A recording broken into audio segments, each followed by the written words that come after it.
Your Honor, the evidence in this case conclusively shows that the accused acted in sheer self-defense. ഒരു കാമഭ്രാന്തന്റെ മുമ്പിൽ ചെന്നുപെട്ട് പാവപ്പെട്ട ഒരു പെൺകുട്ടിയാണ് ഈ നിൽക്കുന്ന എന്റെ കക്ഷി. സ്വയരക്ഷയ്ക്ക് വേണ്ടിയും ഭാരത വനിതകൾ പരിപാവനമായി കരുതുന്ന ചാരിത്രം സംരക്ഷിക്കുന്നതിന് വേണ്ടിയും നടത്തിയ പോരാട്ടത്തിലാണ് Anand മരിക്കാനിടയായത്. So my client is fully entitled for the benefits of exemption under section 300 of the Indian Penal Code.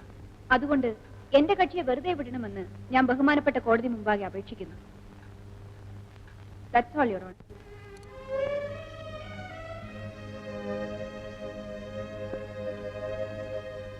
What do you say, Mr. Prosecutor? Your Honor, I am surprised to hear the submissions of my learned friend that the accused has committed this crime just to protect her chastity. Exhibit P15 ആയി ഹാജരാക്കിയിരിക്കുന്ന documents എന്റെ സഹപ്രവർത്തക മറന്നു കളഞ്ഞതാകാം. ഈ നിൽക്കുന്ന പ്രതി അവിവാഹിതയായ ഈ സ്ത്രീ ഗർഭിണിയാണെന്ന് ഞാൻ പറഞ്ഞാൽ എന്റെ സഹപ്രവർത്തകയ്ക്ക് നിഷേധിക്കാൻ പറ്റുമോ?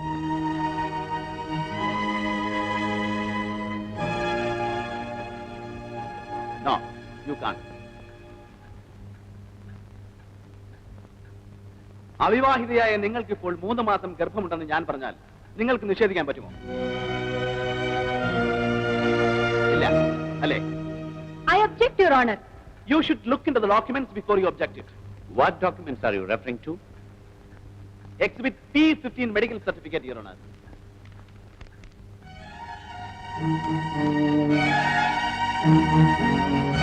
Objection overruled. You can proceed. സ്ത്രീയുടെ ഏറ്റവും വലിയ സമ്പത്തെന്ന് വിശേഷിപ്പിക്കാവുന്ന ചാരിത്രത്തെക്കുറിച്ച് ബോധമുള്ള ഏതൊരു സ്ത്രീയും അവിഹിതമായി ഗർഭിണിയായാൽ കൂടി വയറ്റിൽ കിടക്കുന്ന കുഞ്ഞിന്റെ അച്ഛനാരാന്ന് പറയാൻ മടി കാണിക്കില്ല. ഇപ്പോഴെങ്കിലും നിങ്ങൾക്ക് പറയാൻ കഴിയുമോ നിങ്ങളുടെ വയറ്റിൽ കിടക്കുന്ന കുഞ്ഞിന്റെ അച്ഛനാരാണെന്ന്? No, you can't say. മാന്യന്മാരായ എല്ലാ തന്തമാരുടെയും പേര് പറയാൻ കഴിഞ്ഞില്ലെങ്കിലും ഒരാളുടെയെങ്കിലും പേര് പറയാൻ നിങ്ങൾക്ക് കഴിയും. Excuse me. May I make a submission, Your Honor? ഇതുവരെ റിലേ ചെയ്യാതിരുന്ന ഡോക്യുമെന്റ് ചില പ്രത്യേക സാഹചര്യങ്ങളിലൂടെ കോടതി മുമ്പാകെ ഉന്നയിച്ചിരിക്കുകയാണ്. So, I have to take further instructions from my client. They are arguing on the evidence already adduced. What do you say, Mr. Prosecutor? I have no objection, Your Honor, in my learned friend taking any number of instructions from her client.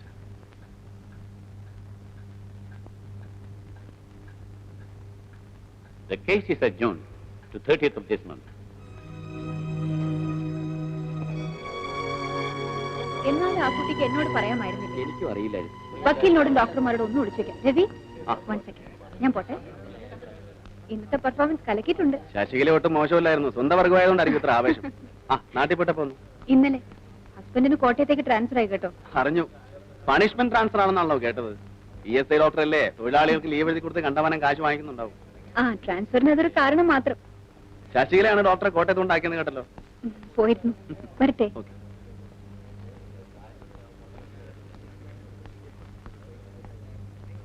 പണിക്കരെ, പണിക്കരെ, പണിക്കരെ, എന്താണോ ഇത്? കോടതി വന്നിട്ട് കിടന്നുറങ്ങുന്നു. ഞാൻ ഇന്നലെ ഒരു വെടിക്കെട്ട് കാണാൻ പോയി. സ്വല്പം കണ്ണടച്ചു. വായി കിടങ്ങനെ തുപ്പി കളഞ്ഞിട്ട് സംസാരിക്കണോ? ഇപ്പൊ വായിലേക്ക് ഇട്ടതേ ഉള്ളൂ. 20 പൈസ ആർക്കൂല, തള്ളിപ്പോൺ സാർ. തന്റെ 20 പൈസക്ക് വേണ്ടി എന്റെ ദേഹം മുഴുവൻ ചീത്തയാക്കണോ? എപ്പ നോക്കിയാലും ഉണ്ടാവും വായി കുറുകുറ. തനിക്കൊന്ന് നിർത്തിക്കൂടെ? ഇത് പരമ്പരാഗതമായി കിട്ടിയ ഒരു അനുഗ്രഹമാണ് സാർ. എന്ത് മുറുക്കലോ? Yes sir. എന്റെ അച്ഛൻ ഗോപാലപ്പണിക്കരി മുറുക്കും, അമ്മ ഭഗീരഥി മുറുക്കും, അമ്മാവൻ മുറുക്കും, ഭാര്യ മുറുക്കും, മകൻ മുറുക്കും, മകളും മുറുക്കും. അപ്പൊ ഒരു കോളാമ്പി ഫാമിലി ആണല്ലേ? താൻ വൈകിട്ട് വീട്ടിലേക്കൊന്ന് വരണം. Yes sir.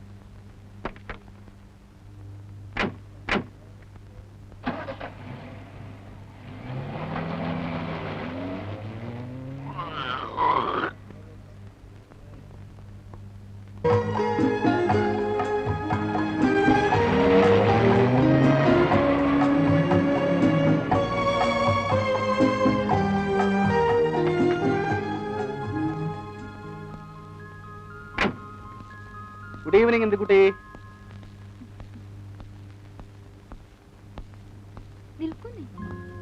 ഓ, ഞാനത് മറന്നു. കൊച്ചുകുട്ടിയല്ലേ എന്നും ഇങ്ങനെ ഓർമ്മിപ്പിക്കാൻ. പുറത്ത് എവിടെയെല്ലാം പോയിട്ട് വരുന്നതാ? അതിനല്ലേ ഷൂ ഇട്ടിരിക്കുന്നത്. എന്ത് പറഞ്ഞാൽ രവേട്ടിന് ഓരോ ന്യായീകരണം ഉണ്ടാവുമല്ലോ. അഡ്വക്കേറ്റ് ആയതുകൊണ്ടാ. ഞാൻ പോയി ചായ ആ എന്റെ കുട്ടി, ഇന്ന് നിന്റെ ഫേവറേറ്റ് സിംഗർ ശ്രീദേവിയുടെ കേസിന്റെ ആർഗ്യുമെന്റ് ആയിരുന്നു. എന്നിട്ട് എന്റെ പെർഫോമൻസ് നീ ഒന്ന് കാണേണ്ടതായിരുന്നു. ഈ നിൽക്കുന്ന പ്രതി അവിവാഹിതയായ ഈ സ്ത്രീ ഗർഭിണിയാണെന്ന് ഞാൻ പറഞ്ഞാൽ എന്റെ സഹപ്രവർത്തകയ്ക്ക് നിഷേധിക്കാൻ പറ്റുമോ? നോ, യു കാൺ. എന്താ രവിട്ട ഇത്? കോടതിയെന്ന് വെച്ചിട്ടാ? ഏകരവനെ, സ്ത്രീയുടെ ഏറ്റവും വലിയ സമ്പത്തെന്ന് വിശേഷിപ്പിക്കാവുന്ന ചാരിത്രത്തെക്കുറിച്ച് ബോധമുള്ള ഏതൊരു സ്ത്രീയും അവിഹിതമായ ഗർഭിണിയായാൽ പോലും വയറ്റിൽ കിടക്കുന്ന കുഞ്ഞിന്റെ അച്ഛൻ ആരാണെന്ന് പറയാൻ മടിക്കില്ല. എനിക്കൊന്നും കേൾക്കണ്ട, ഞാൻ പോയി ചായ എടുത്തിട്ട് വരാം.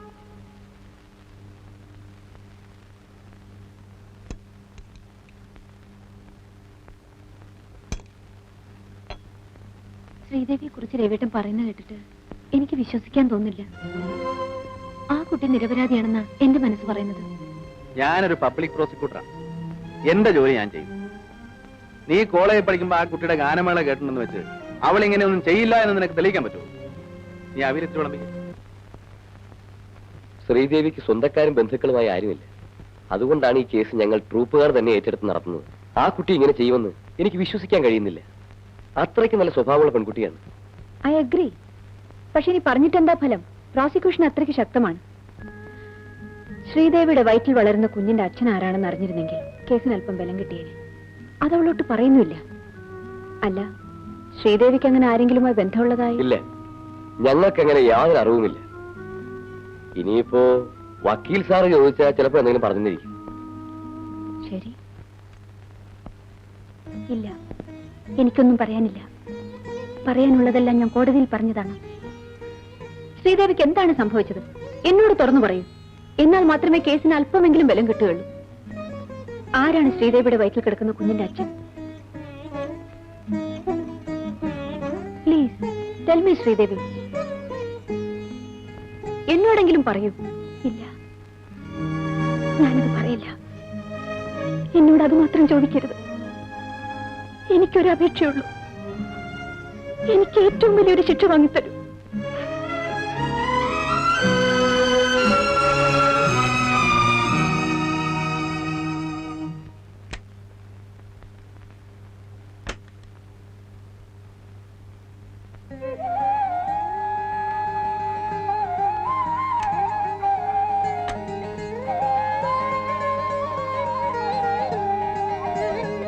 ദൈവത്തിനുള്ളത് ദൈവത്തിനും സീസറിനുള്ളത് സീസറിനും എന്നല്ലേ പറയാറ്? Good morning sir. മണിക്കരെ, സാക്ഷികളോടെല്ലാം ഓഫീസിൽ വരാൻ പറഞ്ഞിട്ടുണ്ടോ? എന്ത് ചോദിച്ചാലും SR SR SR. ഇതെന്താ പോലീസ് സ്റ്റേഷനാണോ? Yes sir. ഞാൻ പണ്ട് പോലീസിലായിരുന്നല്ലോ. വർഷങ്ങളായിട്ടുള്ള ശീലം കൊണ്ട് നാം എപ്പോഴും അങ്ങനെ വഴങ്ങും. ഒരു യെസ്.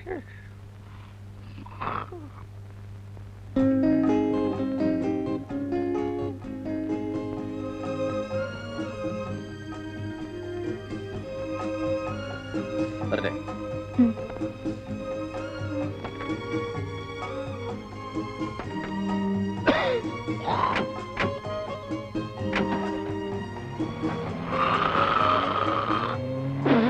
എന്താണോ ഇത്?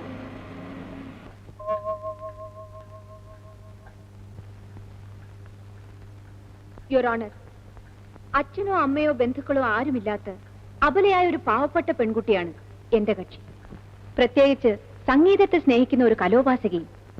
അങ്ങനെയുള്ള ഈ പെണ്ണിന് ഒരിക്കലും ഒരാളെ കൊലപ്പെടുത്താൻ കഴിയില്ല. മദ്യപിച്ച് ലക്കില്ലാതെ തന്നെ അപമാനിക്കാൻ ശ്രമിച്ച ആനന്ദുമായിട്ടുള്ള സ്ട്രഗിളിങ്ങിനിടയിൽ ഷോക്കേറ്റ് വീണ് ചിറവ് ദേഹത്ത് കയറി സ്വയം മരിച്ചതാണ് ആനന്ദെന്ന് എനിക്ക് തീർത്തു പറയാൻ കഴിയും. I have nothing more to submit.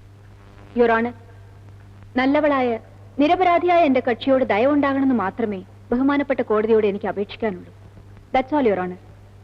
ദയ, എന്ത് തെറ്റ് ചെയ്താലും നിർലോഭം ഉപയോഗിക്കാവുന്ന 2 പദങ്ങളുണ്ട് മലയാളത്തിൽ: ദയ, മാപ്പ്.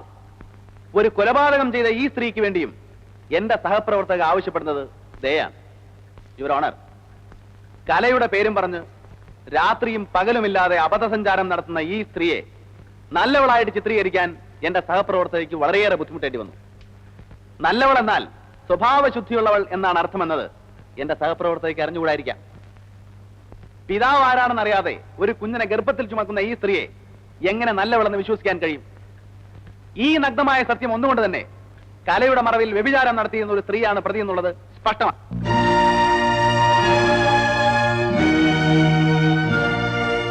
ഇങ്ങനെയുള്ള ഈ സ്ത്രീ ഭാരത സ്ത്രീകളുടെ ഭാവശുദ്ധി കാത്തു സൂക്ഷിക്കുന്നവളാണെങ്കിൽ ഇവരെ വെറുതെ വിടുന്നതിൽ എനിക്ക് വിരോധമില്ല. പക്ഷേ എന്റെ അഭിപ്രായം മറിച്ചാണ്. She deserves the maximum punishment.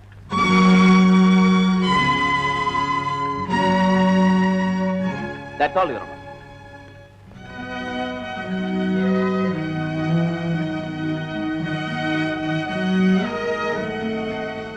നിങ്ങൾക്കിതേക്കുറിച്ച് കോടതിയോട് എന്തെങ്കിലും പറയാനുണ്ടോ?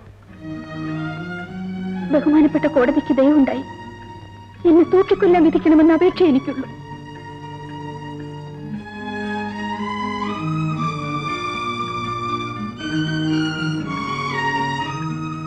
ഈ കേസ് ജഡ്ജ്മെന്റിന് വേണ്ടി 27-ാം തീയതിക്ക് മാറ്റിവെച്ചിരിക്കുന്നു.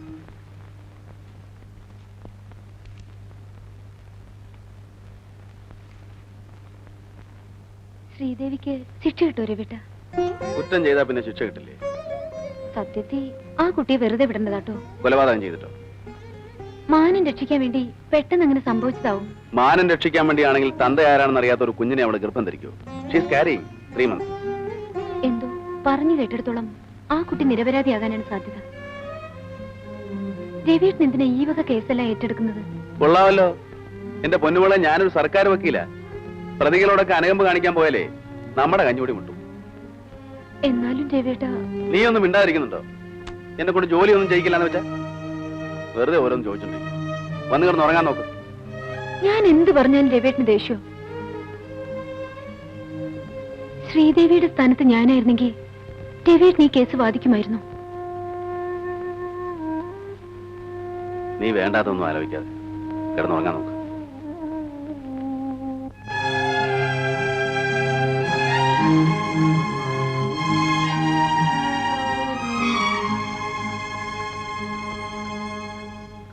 സാഹചര്യ തെളിവുകളുടെ അടിസ്ഥാനത്തിൽ പ്രതി കുറ്റം ചെയ്തതായി ഈ കോടതിക്ക് ബോധ്യം വന്നിരിക്കുന്നതിനാൽ ഇന്ത്യൻ ശിക്ഷാ നിയമം 302-ാം വകുപ്പ് പ്രകാരം പ്രതി കൊലപാതകം ചെയ്തതായി തെളിഞ്ഞിരിക്കുന്നു.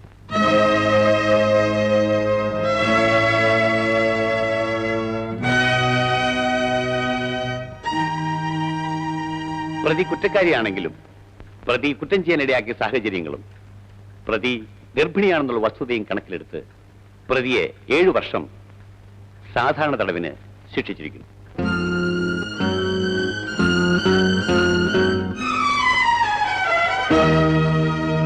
പ്രതി ഗർഭിണിയായതിനാൽ ശിക്ഷാസമയത്ത് ജയിലിൽ പ്രതിക്ക് വൈദ്യസഹായവും ശുശ്രൂഷയും നൽകിയിരിക്കണം. I hereby direct that the superintendent of the central jail will follow the above instructions strictly.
ശ്രീദേവിയുടെ കേസിന്റെ വിധി പറഞ്ഞു രവിട്ട? ആ കുട്ടി വെറുതെ വിട്ടോ? ഇല്ല, 7 വർഷം ശിക്ഷിച്ചു. അയ്യോ പാവം, ആ കുട്ടിയെ ജയിലിലേക്ക് കൊണ്ടുപോയി രവിട്ട. നിനക്ക് ഇതേക്കുറിച്ചല്ലാതെ വേറെ ഒന്നിനെ കുറിച്ചും ചോദിക്കാനില്ലേ?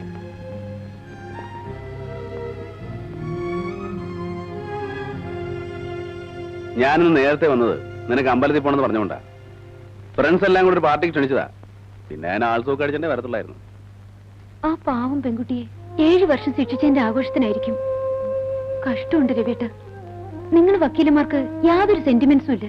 ഞങ്ങൾ വക്കീലന്മാർക്ക് ഒരൊറ്റ സെന്റിമെന്റ്സേ ഉള്ളൂ, അവരവരുടെ ഭാര്യ, കുട്ടികൾ, കുടുംബം. എന്നാൽ ഈ വക്കീൽ പണി അത്ര നല്ല ജോലിയൊന്നുമല്ല. നിരപരാധിയാണ് ശിക്ഷിക്കപ്പെടുന്നെങ്കിൽ ആ ശാപം രവിയേട്ടനല്ലേ കിട്ടൂ. ഇന്ന വല്ല നാട്ടിൻപുറത്തുള്ള വാദ്യന്മാരോ വല്ല മൃഗഡോക്ടർമാരോ ആരെങ്കിലും കെട്ടാണ്ടിരുന്നത്. എന്നധികം കളിയാക്കൊന്നും വേണ്ട കേട്ടോ. എന്റെ പൊന്ന് ഇന്ദുക്കുട്ടി, നമുക്ക് ഇതൊക്കെ നോക്കിയാൽ ജീവിക്കാൻ പറ്റുമോ? വാ, അമ്പലത്തിൽ പോണ്ടേ?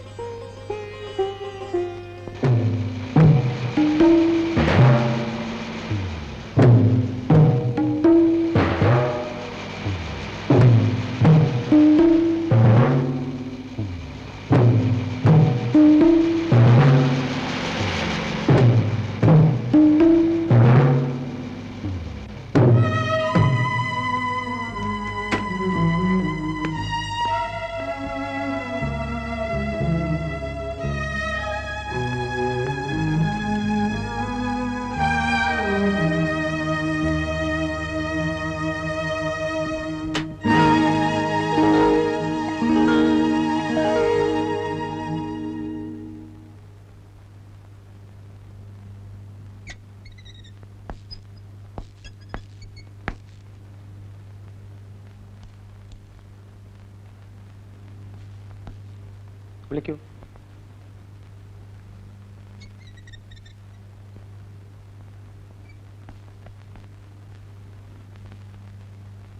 എന്താ പേര്? ശ്രീദേവി. ഗർഭിണിയാണല്ലേ?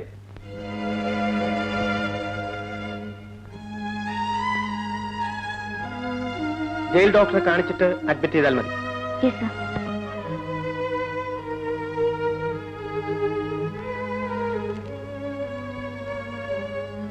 പൊയ്ക്കോളൂ. Sir, you can go.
പ്രിയമുള്ളത്, CAC-യുടെ ഗാനങ്ങൾ ആരംഭിക്കുക.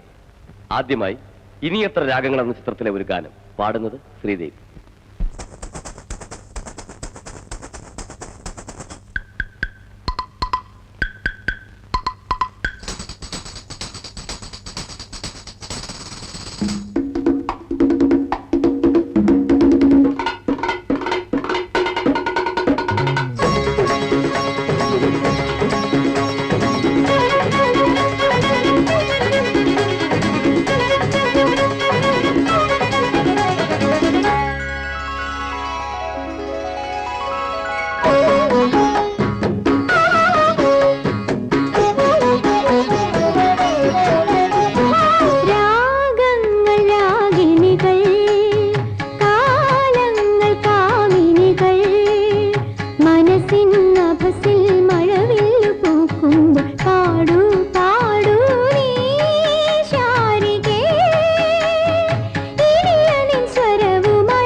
ശ്രീദേവി ഉറക്കമായോ?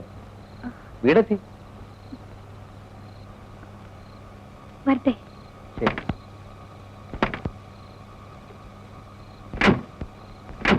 ഒറ്റയ്ക്ക് പോണ്ട, ഞാൻ കൊണ്ടുവന്നാക്കാം. വേണ്ട, ഞാൻ പറ്റോളാം.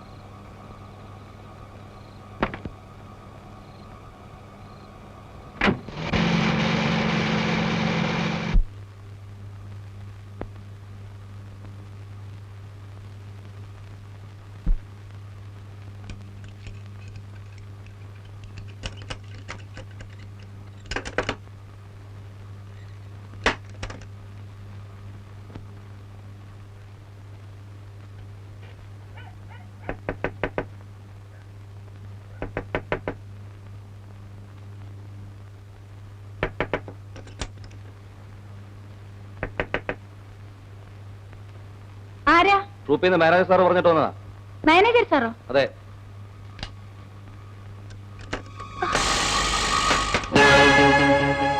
നിങ്ങളോ? എന്തായി പാതിരാത്രി?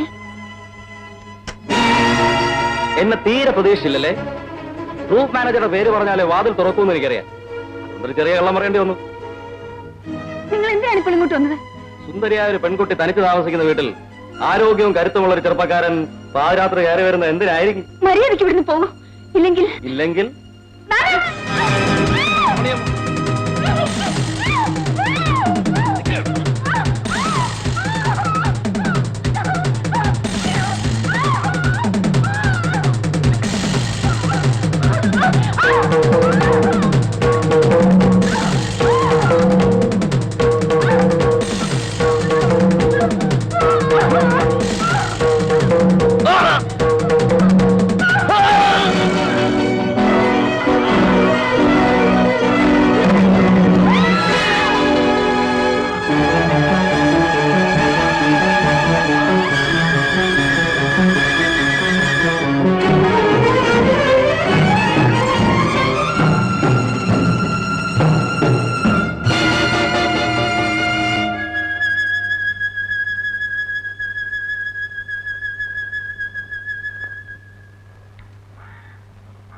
നീ എന്താ വെച്ചൊന്നും കഴിക്കത്തില്ലേ? മണി 5 ആയല്ലോ. ആദ്യമൊക്കെ ഇങ്ങനെയാ, 1-2 ദിവസത്തേക്ക് ഒന്നും കഴിക്കാൻ തോന്നൂല. പിന്നെ കൈ കിട്ടുന്നതൊക്കെ വാരി വലിച്ചു തിന്നോളൂ. എന്താ അവിടെ? ഒന്നുമില്ല. മതി മതി പോ.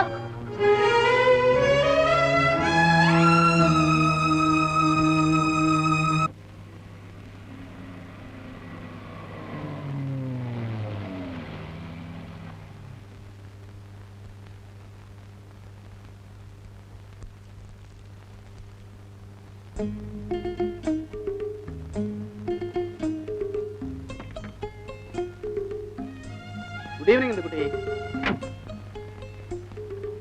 എന്താ വീട്ട് എന്ന് ലേറ്റായി? ഉച്ചയ്ക്ക് ഫോൺ ചെയ്യാന്ന് പറഞ്ഞിട്ട് എന്താ വിളിക്കായിരുന്നത്? ഉച്ചയ്ക്ക് വേറെ എവിടെയെങ്കിലും പോയിരുന്നോ? എന്ത് ചോദിച്ചാലും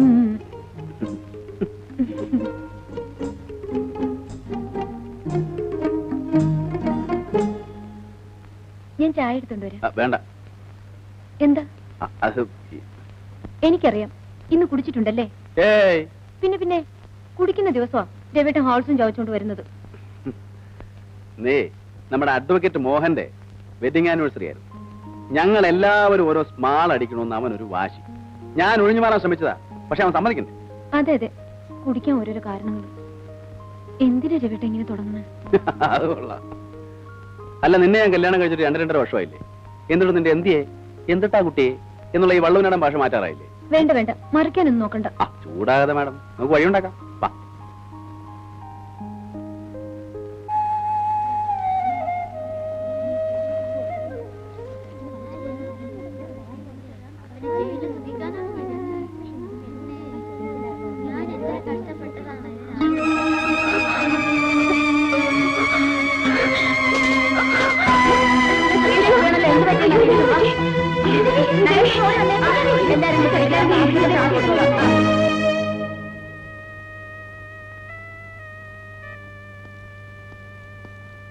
എന്താണ് ഡോക്ടർ? കുഴപ്പമൊന്നുമില്ല, ഗർഭത്തിന്റെ ലക്ഷണമാണ്. അല്പ പ്രശ്നമുണ്ട്. തൽക്കാലത്തേക്ക് ഞാൻ ഇഞ്ചക്ഷൻ കൊടുക്കും. ശരി.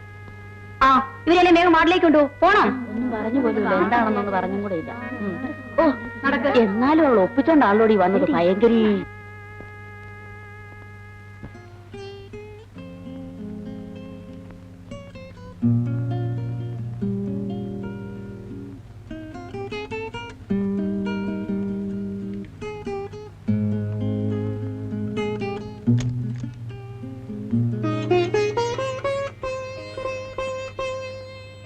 പിന്നെ പഴയ പോലെ ഓടിച്ചാടി നടന്ന ശരീരം ഒന്നും അളക്കരുത്. ടെസ്റ്റ് ചെയ്തിട്ട് എന്താണ് ഡോക്ടർ സാറേ വിശേഷം? പ്രത്യേകിച്ച് വിശേഷമൊന്നുമില്ല. അധികം യാത്രയൊന്നും ചെയ്യണ്ട. ഞാൻ കുറച്ച് ടാബ്ലറ്റ്സ് തരാം.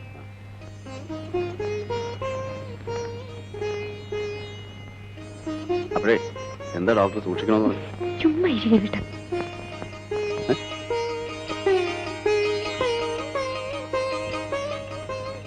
ഇതാ ടാബ്ലറ്റ്. മേനോൻ ചേട്ടനെ ഒന്ന് കണ്ടിട്ട് പോകാമെന്ന് കരുതിയാ നടക്കുമെന്ന് തോന്നുന്നില്ല. വരേണ്ട സമയം കഴിഞ്ഞു. ഡ്യൂട്ടി കഴിഞ്ഞാ എവിടെയും കറങ്ങാതെ നേരെ വീട്ടിലെത്തണമെന്ന് ഞാൻ പറഞ്ഞിട്ടുള്ളതാ. ശാന്തർത്തി, മേനോൻ ചേട്ടന്റെ പേര് വീരരാഘവ മേനോൻ എന്നാണെങ്കിലും വീട്ടിൽ വന്ന ശാന്തരാഘവ മേനോനായിട്ട് മാറുമല്ലോ. അത് രവി എന്നെ ഒന്ന് വാരിയതാണല്ലോ. ആ, സൂപ്രണ്ട് സാർ വന്നു തോന്നുന്നു.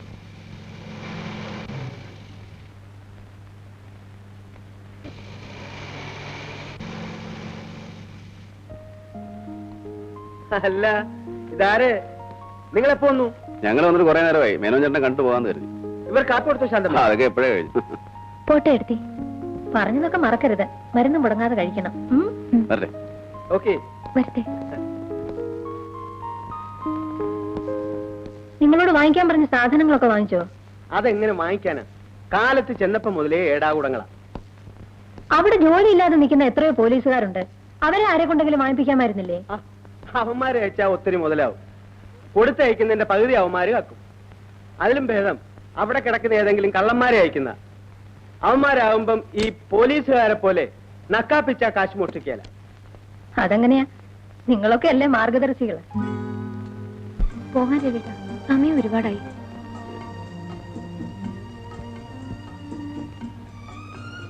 ശാന്തടുത്ത് കാണണ്ട. റെസ്റ്റ് എടുക്കാൻ പറഞ്ഞിട്ട് ബീച്ചിൽ ഇങ്ങനെ കറങ്ങിയെടുത്ത് നടന്നാലേ എന്നെ വഴക്ക് പറയാ. ശാന്തടുത്ത് ചോദിച്ചാ രവിയിട്ട് നിർബന്ധിച്ചിട്ടാണെന്നേ ഞാൻ പറയൂ. അതിനിപ്പോഴേ റെസ്റ്റ് എടുക്കണം. മാസത്ര കിടക്കുന്നു.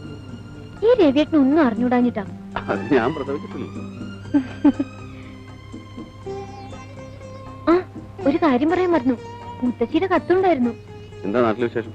എന്നെ പ്രസവത്തിന് കൂട്ടിക്കൊണ്ടു പോകാനുള്ള മാസക്കണക്ക് നോക്കിയിരിക്കത്ര. നിന്നെ അങ്ങോട്ട് കൂട്ടിക്കൊണ്ടു പോയാ ഇവിടെ ഞാൻ ഒറ്റക്കാവില്ലേ? നിനക്ക് പോണമെന്നുണ്ട്. രവിയേട്ടനെ വിട്ടിട്ട് പോകാൻ എനിക്ക് മനസ്സ് വരൂ. പിന്നെ ആദ്യത്തെ പ്രസവം പെണ്ണു വീട്ടുകാരുടെ അവകാശമോ? എന്ത് അവകാശമായാലും കൊള്ളാം. ഇവിടെ ആവുമ്പോ എഫിഷ്യന്റ് ആയ ഡോക്ടേഴ്സും നല്ല ഹോസ്പിറ്റൽസും ഒക്കെയാണ്. ആദ്യത്തെ മണിക്കൂട്ടന്റെ പ്രസവം ഇവിടെ, സെക്കൻഡ് മണിക്കൂട്ടിയുടെ പ്രസവം അവിടെ. എല്ലാം രവിയേട്ടന്റെ ഇഷ്ടം. ആ, പോകുന്ന വഴിക്ക് എനിക്ക് കുറച്ച് ഉള്ളന്നൂലും മറ്റും വാങ്ങാനുണ്ട്. വെറുതെ ഇരിക്കുമ്പോ കുട്ടിയുടുപ്പ് തന്നെയാ. മണിക്കുട്ടനോ അതോ മണിക്കുട്ടിക്കോ? കുട്ടിയുടുപ്പ് മണിക്കുട്ടനും മണിക്കുട്ടിക്കും ഇടാം. രണ്ടെണ്ണം.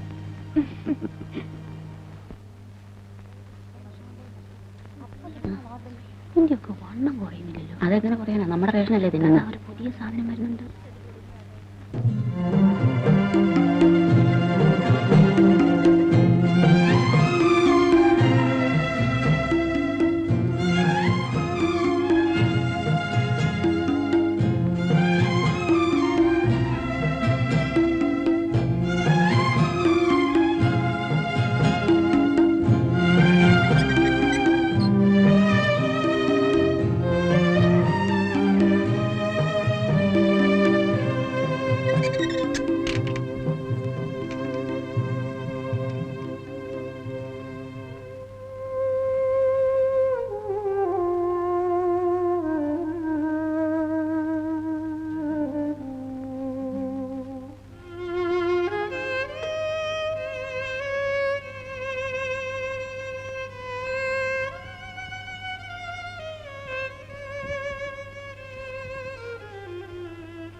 എന്താ പേര്?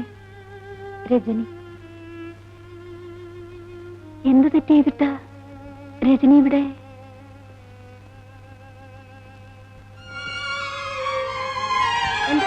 ജോലി?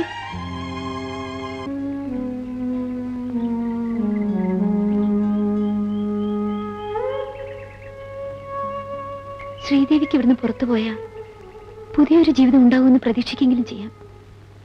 പക്ഷെ എനിക്ക്, രജനിക്ക് എത്ര വർഷത്തെ ശിക്ഷയാ? ഒരു നിമിഷത്തെ ശിക്ഷ. മനസ്സിലായില്ലല്ലേ? ശിക്ഷകളിൽ ഏറ്റവും വലിയ ശിക്ഷ വധശിക്ഷ. തൂക്കുമരവും കാത്തുകിടക്കുന്ന കൊലയാളിയാണ് ഞാനിന്ന്. ഇരട്ട കൊലപാതകം. തൂക്കിക്കൊല്ലുന്നതിന് മുമ്പുള്ള വിശ്രമ സമയമാണ് എനിക്കിപ്പോ. ഒരു കണക്കിന് ജീവപര്യന്തത്തേക്കാൾ സുഖമുള്ള ശിക്ഷയാണ് വധശിക്ഷ. വർഷങ്ങളോളം ഇരുമ്പഴികൾക്കുള്ളിൽ കിടന്ന് ആത്മപീഡനം അനുഭവിക്കേണ്ടല്ലോ. ഇനി 5 മാസവും 5 ദിവസവും. സെപ്റ്റംബർ 15-ാം തീയതി വ്യാഴാഴ്ച രാവിലെ എന്റെ കഴുത്തിൽ ഒരു നിമിഷം കൊണ്ടുള്ള സുഖകരമായ മരണം.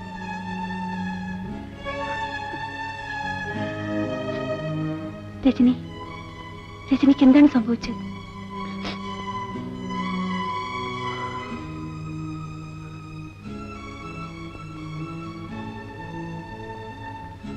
ഞാൻ എന്റെ ഭർത്താവിനെയും രണ്ടാനമ്മയെയും വെട്ടിക്കൊന്നു.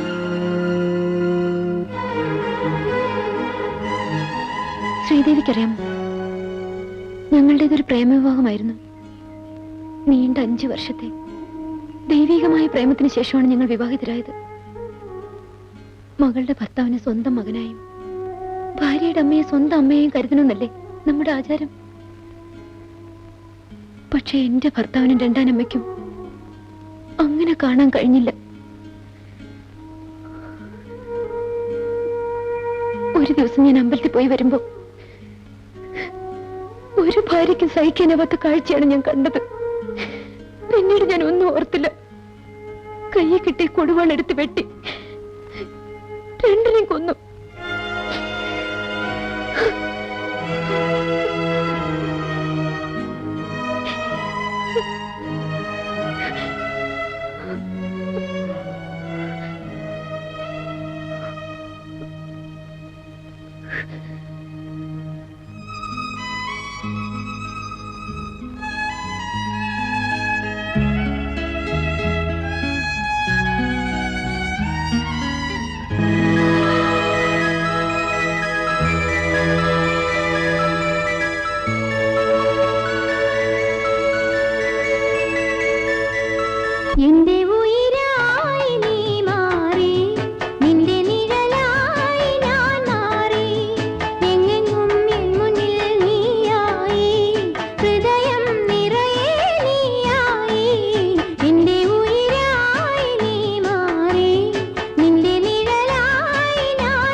എന്റെ ഉയിരായി നീ മാറി, നിന്റെ നിഴലായി ഞാൻ മാറി, എങ്ങെങ്ങും എൻ മുന്നിൽ നീയായി, ഹൃദയം നിറയെ നീയായി. നിന്റെ ഉയിരായി നീ മാറി, നിന്റെ നിഴലായി ഞാൻ മാറി.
എന്റെ ഉയിരായി നീ മാറി നിന്റെ നിഴലായി ഞാൻ മാറി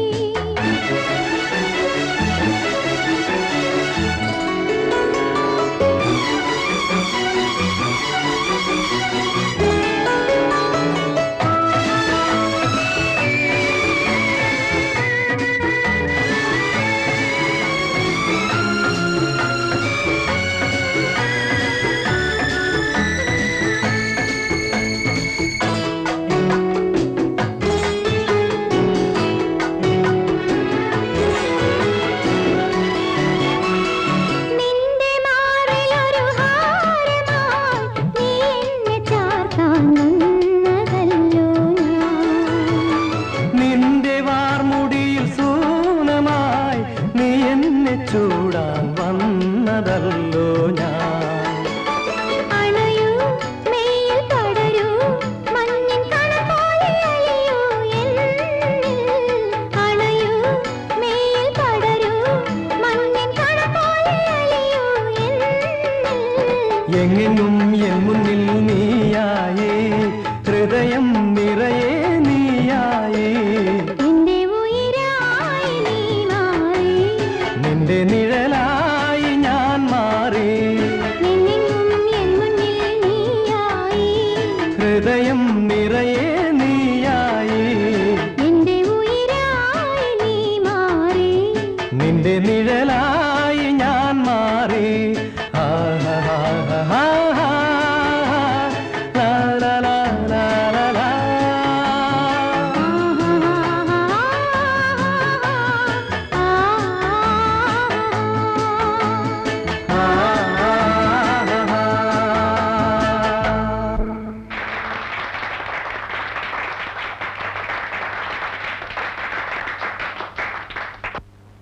എടോ തന്റെ പാട്ട് ഇന്നലെ വളരെ മോശമായി. അന്ന് ആ ഫൈൻ ആർട്സ് ഹോളിൽ പാടിയതുപോലെ ഇതുവരെ ഒരിടത്ത് കേട്ടിട്ട്. സ്റ്റേജിന് മുന്നിൽ വന്നിരുന്ന് ഗോഷ്ടി കാണിച്ചാൽ പിന്നെ ഇങ്ങനെ പാട്ട് നന്നാവുന്നത്? ആ നമുക്ക് അവിടെ പോയി ഒരു ഐസ്ക്രീം കഴിക്കാം. അയ്യോ, തണുത്തൊന്നും എനിക്ക് വേണ്ട. ഓ പാട്ടുകാരിയല്ലേ, തണുത്തത് കഴിച്ചാ തൊണ്ട പോവുമായിരിക്കും. ആ ഒരു ഗുഡ് ന്യൂസ് ഉണ്ട്. എനിക്ക് കുവൈറ്റിൽ ഒരു ജോലി ശരിയായിട്ടുണ്ട്. ഒരു വലിയ കമ്പനിയിലെ ബിസിനസ് എക്സിക്യൂട്ടീവ്. 4 മാസം കഴിഞ്ഞ് ജോയിൻ ചെയ്താൽ മതി. അതുവരെ ഈ ബാങ്കിലെ ജോലി തുടരാമെന്ന് വിചാരിച്ചു. എന്തിനാ സതീഷ് ഇത്രയും ദൂരെയൊക്കെ പോകുന്നത്? ഇപ്പോഴുള്ള മാനേജർ ഉദ്യോഗം പോരെ? അതിനെന്തോ ഒരു കുറവ്? എടി പെണ്ണേ, എനിക്ക് കുവൈറ്റിൽ കിട്ടിയിരിക്കുന്ന ജോലി ഉണ്ടല്ലോ, അത് കിട്ടണമെങ്കിൽ ഭാഗ്യം ചെയ്യണം. ആ നീ വിഷമിക്കാതെ. അവിടെ പോയാൽ എന്നെ കാണാൻ പറ്റില്ലെന്നായിരിക്കും. ജോയിൻ ചെയ്ത് 6 മാസം കഴിഞ്ഞ് ഞാനിങ്ങ് വരത്തില്ലേ? എന്നിട്ട് നിന്നെയും കൂട്ടി ഒരു പോക്കുണ്ട് കുവൈറ്റിലേക്ക്. Miss ശ്രീദേവിയായിട്ടല്ല, Mrs സതീഷായിട്ട്. ഹണിമൂണൊക്കെ അവിടെ.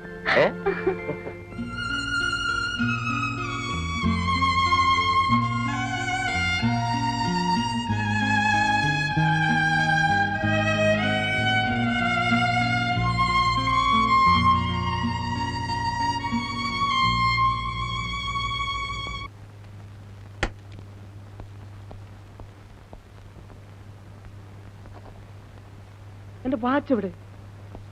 ശാന്തമ്മേ, ഇതെവിടെ കൊണ്ട് വെച്ചു? എന്തിനാ വിളിച്ചു പോകുന്നത്? എന്റെ വാച്ച് കണ്ടോ? വാച്ച് നിങ്ങൾ അവിടെയല്ലേ വെക്കാറുള്ളത്? കണ്ണു തുറന്നു നോക്ക്.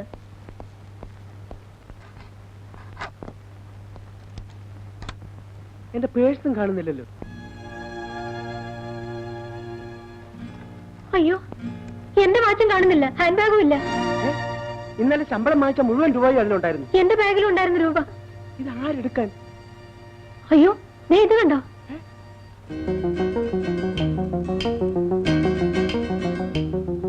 ഇത് കള്ളം കയറിയതാണല്ലോ.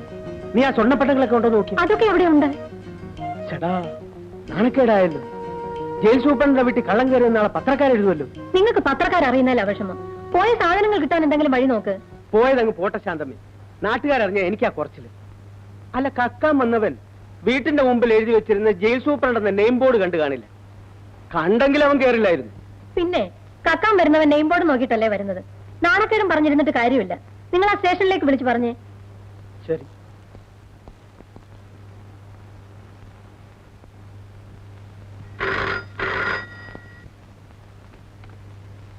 Hello hello, police station.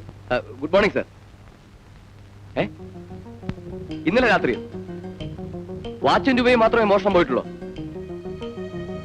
ആ, ഇന്ന് വെളുപ്പിനെ റെയിൽവേ സ്റ്റേഷനിൽ വെച്ച് ഒരുത്തനെ പിടികിട്ടിയിട്ടുണ്ട്. ഒരുപക്ഷെ അവനായിരിക്കും. നമ്മുടെ സ്ഥിരം ലിസ്റ്റിൽ പെട്ടതാ.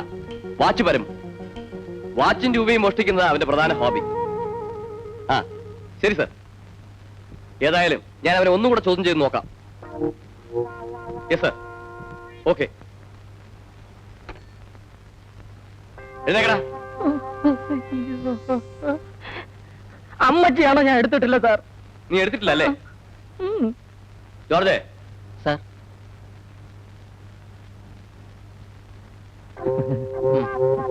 ഇങ്ങോട്ട് നീങ്ങിക്കടാ.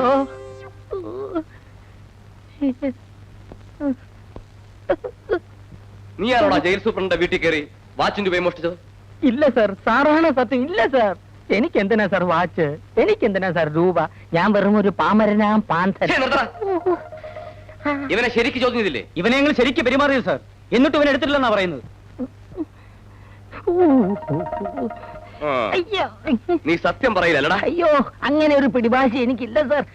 ഏത് സത്യവും ഞാൻ പറഞ്ഞു വരുമ്പോ കളവായി പോകും. ഈ ലോകം തന്നെ സത്യമല്ല, മിഥ്യയാണ് സാർ. നിന്നെ എത്ര തല്ലിയാണ് നീ സത്യം പറയില്ലെന്ന് എനിക്കറിയാം. പറയിപ്പിക്കാൻ ഒരു വഴിയുണ്ട്. ആ സ്റ്റൂൾ ഇങ്ങനെ തൂക്കിയ. ഇതെന്തിനാ സാർ? എനിക്ക് വേണ്ട സാറിന്റെ മുമ്പിൽ ഞാൻ എന്നോളാം. കിട്ടിയോ ജോർജെ? കിട്ടി. ആ,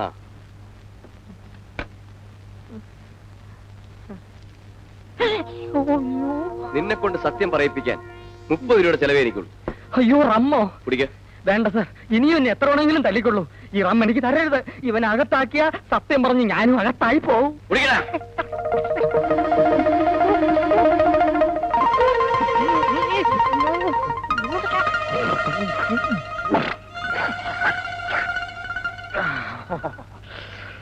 തൊടാൻ കുറച്ച് അച്ചാർ കിട്ടുമോ?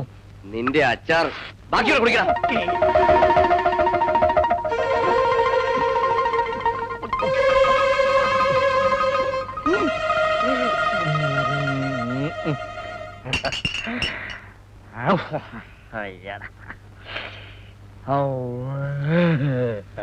എടാ, നീയാണോ സൂപ്രണ്ടിന്റെ വീട്ടിൽ കയറി മോഷ്ടിച്ചത്? സൂപ്രണ്ടിന്റെ വീട്ടിൽ കയറി മോഷ്ടിച്ചതെന്ന്? പിന്നല്ലാതെ. ജയിൽ സൂപ്രണ്ട് എന്ന ബോർഡ് കണ്ടപ്പോ എനിക്ക് തോന്നിയൊന്ന് അതേടാ, കേറി പഠിക്കാൻ പറ്റിയ സ്ഥലം എങ്ങനെയാ നീ വീട്ടിൽ കയറി? പറയാം. ആദ്യം ഞാൻ ടെറസിൽ കയറി. അവിടെ നിന്ന് കയറ് കെട്ടി സൂപ്രണ്ട് സാറിന്റെ മുറി ഇറങ്ങി. എന്നിട്ട് മേശ തുറന്ന് വാച്ചെടുത്തു, പിന്നെ പേഴ്സ് എടുത്തു. അകത്തെ മുറിയിൽ ചെന്ന് കൊച്ചമ്മയുടെ വാച്ചെടുത്തു, കൊച്ചമ്മയുടെ പേഴ്സ് എടുത്തു. വേറെ ഒന്നും എടുത്തില്ല. വാച്ചും പേഴ്സും അല്ലാതെ ഈ വാച്ച് വരുമ്പോ വേറെ ഒന്നും എടുക്കത്തില്ല. വാച്ച് എനിക്കൊരു ക്രൈസാ, പേഴ്സ് എനിക്കൊരു ഹോബി. നിന്റെ ഒരു ക്രൈസും ഹോബി. ഒന്ന് ചുമ്മാ എഴുതി സാറേ. ആ, പിന്നെ സാറേ, ഈ സൂപ്രണ്ട് സാർ ഇങ്ങനെ ബോധമില്ലാതെ കിടന്നുറങ്ങിയ വല്ല പെരുങ്കള്ളന്മാരും വന്ന് വിലപിടിപ്പുള്ള സ്വർണമോ മറ്റോ എടുത്തോണ്ട് പോയി എന്ത് ചെയ്യും? പോകന്നെ. പിന്നെ അവരെ മഷിയിട്ട് നോക്കിയാ കാണൂല. നീ അവിടെ എടുത്ത സാധനങ്ങളൊക്കെ എവിടെയാടാ? സാധനമൊന്നും ഞാൻ എടുത്തിട്ടില്ല. നിന്നോടാ ചോദിച്ചത്. ആ, അത് പറയണമെങ്കിൽ ഊതാതെ അക്കാര്യം പറയണമെങ്കിൽ എനിക്കൊരു ഹാഫും കൂടെ മേടിക്കുക.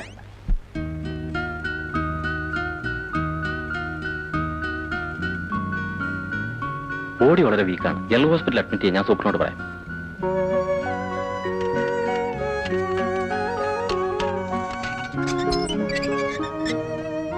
വരൂ, ജനറൽ ഹോസ്പിറ്റലിലേക്ക് പോവാം. എടി, ജയിലിൽ വരുന്നെങ്കിൽ ഗർഭം ഉണ്ടാക്കിക്കൊണ്ട് വരണം. നല്ല ഭക്ഷണം, പുറത്ത് ആസ്പത്രി പോയുള്ള ചികിത്സ. എടി മതി, നിർത്ത്.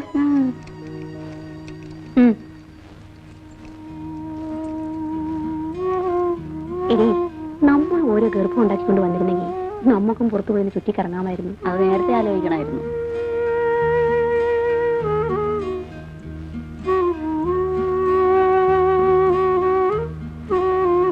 ഞാൻ പോയിട്ട് വരട്ടെ രജനി.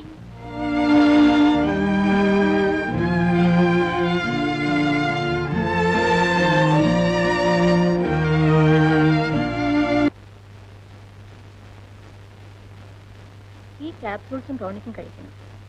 ഒരാഴ്ച മുടങ്ങാതെ ഇഞ്ചക്ഷനും എടുക്കണം. എന്നും ഇഞ്ചക്ഷൻ എടുക്കാൻ ഇന്ദുവിന്റെ കൂടെ രവിക്ക് വരാൻ പറ്റുമോ? ഹിന്ദു കല്യാണിയമ്മയും കൂട്ടി വന്നോളൂ. ഭാര്യമാര് ഗർഭിണിയായ ഭർത്താക്കന്മാർക്ക് ജോലിയായി. ഫസ്റ്റ് ഡെലിവറിക്കേ ഉള്ളൂ ഭർത്താക്കന്മാർക്ക് ടെൻഷൻ. അത് കഴിഞ്ഞാൽ പിന്നെ റൊട്ടീൻ ആയിക്കൊള്ളും. അപ്പൊ ഞങ്ങൾ ഇറങ്ങട്ടെ.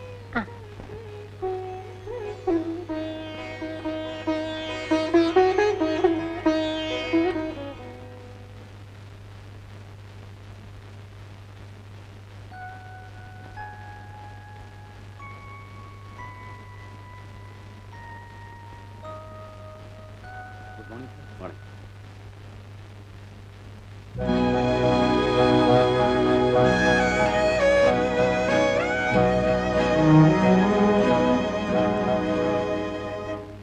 ആരാ വീട്ട് അവിടെ കിടക്കുന്നത്? നീ എപ്പോഴും പറയാറില്ലേ ആ പാട്ടുകാർ ശ്രീദേവി ജയിലിൽ നിന്ന് എന്തെങ്കിലും ട്രീറ്റ്മെന്റ് ഉണ്ടെന്നായിരിക്കും. ഭാര്യ വിട്ടാ നമുക്കൊന്ന് പോയി കണ്ടിട്ട് എന്തിനാ വരാം. ഇന്ദു വെറുതെ ആവശ്യമില്ലാതെ?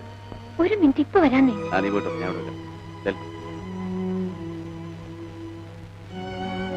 ആരാ? ഞാൻ ഈ കുട്ടിയൊന്ന് കാണാൻ വന്നതാ.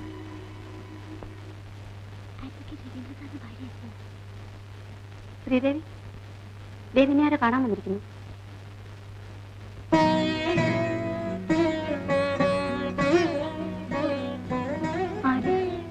എന്റെ പേര് ഇന്ദു. ഞാൻ ഡോക്ടർ ശാന്തേടത്തി ഒന്ന് കാണാൻ വന്നതാ. ശ്രീദേവി എന്നല്ലേ പേര്? അതെ. എങ്ങനെ അറിയാം? എനിക്കറിയാം. എന്താ അസുഖം?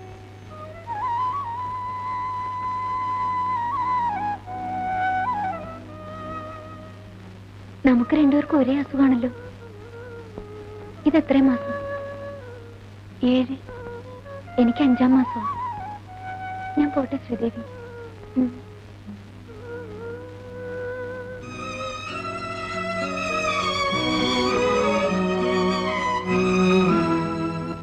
രവിയേട്ടനല്ലേ ശ്രീദേവിക്ക് ശിക്ഷ വാങ്ങിച്ചു കൊടുത്തത്? ശാപം കിട്ടുമെന്ന് എനിക്ക് പേടി. പെണ്ണ് മനസ്സുകൊണ്ട് ശപിച്ച എന്താ ഉണ്ടാവുമെന്നറിയോ? വീട്ടിലുള്ളവർക്ക് അതിന്റെ ദോഷം. നീ ഒന്നും മിണ്ടാതിരിക്കുന്നുണ്ടോ? ഞാനിതൊന്ന് വായിച്ചു തീർത്തോട്ടെ. രാത്രി കുറച്ചു നേരം എന്തെങ്കിലും വിശേഷം പറയാൻ രവിയേട്ടന് കിട്ടും. അപ്പൊ എന്തെങ്കിലും വായിച്ചുകൊണ്ടിരിക്കും. ഇന്ദു മായത്തിന് ഇങ്ങോട്ടാ. ഞാൻ പറഞ്ഞതല്ലോ രവിയേട്ടൻ ശ്രദ്ധിച്ചോ? എന്ത് ശ്രദ്ധിക്കാൻ? നിനക്ക് ആപ്പാടെ ഒരു സബ്ജക്റ്റിലേ ഉള്ളൂ. ഹോസ്പിറ്റലിൽ വെച്ചാ പെണ്ണെ കാണിച്ചു തരാൻ പോയത് അബദ്ധമായി. ആ കുട്ടിയെ കണ്ടാലറിയാം നിരപരാധിയാണെന്ന്. നാളെ ഞാൻ ആശുപത്രി പോകുമ്പോ ആ കുട്ടിക്ക് എന്തെങ്കിലും വാങ്ങിച്ചു കൊടുക്കും. ചേടാ, ഞാൻ കേസ് വാദിച്ച് ശിക്ഷ വാങ്ങിക്കൊടുക്കുന്ന പെണ്ണുങ്ങളെയല്ലേ എന്റെ ഭാര്യ പോയി കാണുക, കുശലം പറയുക, അവർക്ക് വേണ്ട സഹായങ്ങൾ എത്തിച്ചു കൊടുക്കുക. നല്ല ഏർപ്പാടാണല്ലോ. നിനക്ക് ആ പെണ്ണിന്റെ ഗാർഡിയൻഷിപ്പ് ഏറ്റെടുക്കാനുള്ള വല്ല പരിപാടിയുണ്ടോ?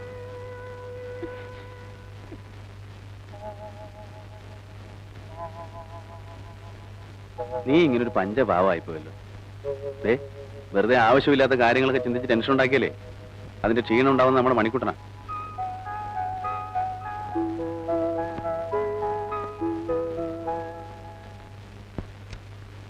ഇന്ദു, ഞാൻ ഇറങ്ങുന്നു. ഇന്ന് രവിയേട്ടൻ എല്ലാം മറന്നു. ഗുരുവായൂരപ്പനെ തൊഴുന്ന കാര്യം മറന്നില്ലേ? ആ, കോടതിയിൽ പോകാനുള്ള തിരക്കൊണ്ടാണ് ഗുരുവായൂരപ്പനെ മറന്നതെന്ന് മൂപ്പർക്ക് മനസ്സിലാവും. പക്ഷെ എന്റെ ഇന്ദുക്കുട്ടിക്ക് മാത്രം മനസ്സിലാവും. ആ, മനസ്സിലാവില്ല. ഇതൊക്കെ പറഞ്ഞു ചെയ്യിക്കേണ്ട കാര്യങ്ങളല്ല. Sorry sorry.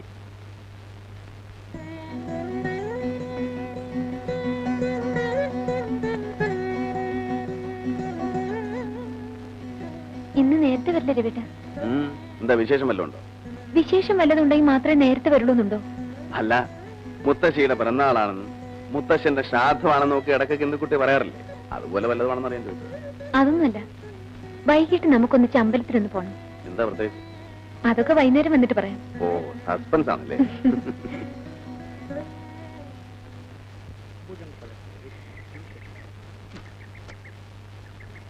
വയലെല്ലാം എടുത്താടോ, പോയി തുപ്പിട്ട് പാടോ. ആ ഇന്ദു, ഞാൻ പോയിട്ട് കാറയക്കാം. കല്യാണി മേൻകുട്ടി ഹോസ്പിറ്റലിൽ പോയി ഇഞ്ചക്ഷൻ എടുക്കാം. അതെ.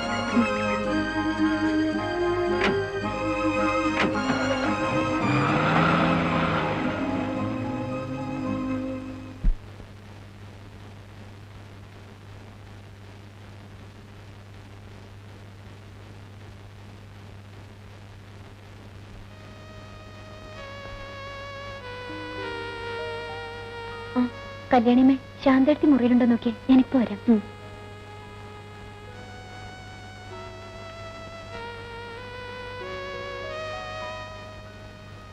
ശ്രീദേവിക്ക് വേണ്ടി കുറച്ച് ആപ്പിള് കൊണ്ടുവന്നിട്ടുണ്ട്, കൊടുത്തോട്ടെ. പുറത്തുനിന്ന് കൊണ്ടുവരുന്ന സാധനങ്ങളൊന്നും കൊടുക്കാൻ പാടില്ലെന്ന് നിയമം. ശരി, കൊടുത്തോളൂ. എന്തിനാ ഇതെല്ലാം? ആപ്പിൾ കഴിക്കാൻ പാടില്ലെന്ന് ഡോക്ടർ പറഞ്ഞിട്ടൊന്നുമില്ലല്ലോ. ആരാണെന്ന് എനിക്ക് മനസ്സിലായില്ല. എന്നോട് ഇത്രയും സ്നേഹം കാണിക്കാൻ നിങ്ങളുടെ സഹോദരിയാണെന്ന് കരുതിയാൽ മതി. ഞാനിവിടെ സാധാരണ കിടക്കുന്ന രോഗിയെ പോലെയല്ല. 7 വർഷം ജയിൽ ശിക്ഷയ്ക്ക് വിധിക്കപ്പെട്ട തടവുകാരിയാണ്. എല്ലാം എനിക്കറിയാം.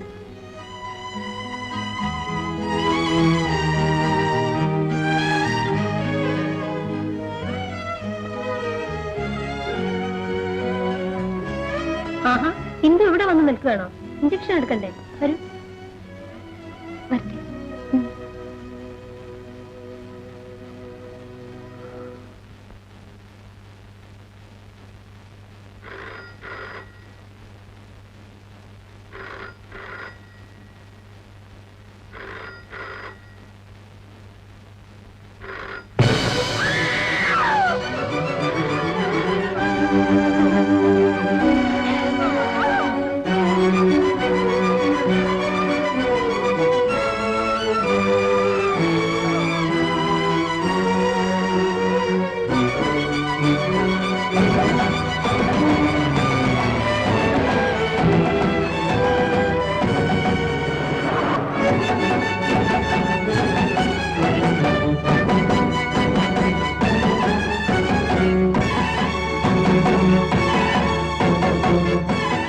ചേച്ചി, എന്റെ ഇന്ദു എന്തു പറ്റി? പറയൂ ചേച്ചി.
ഇന്ന് രവിയേട്ടൻ എല്ലാം മറന്നു.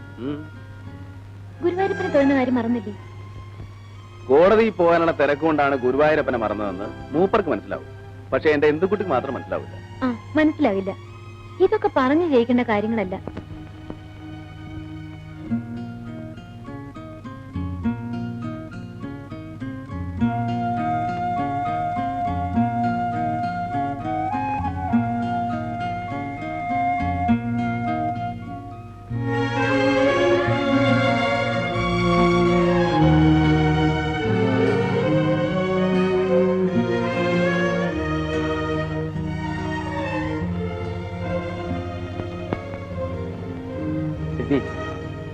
നഷ്ടപ്പെട്ടത് ഒരിക്കലും തിരിച്ചു കിട്ടാൻ പോകുന്നില്ല.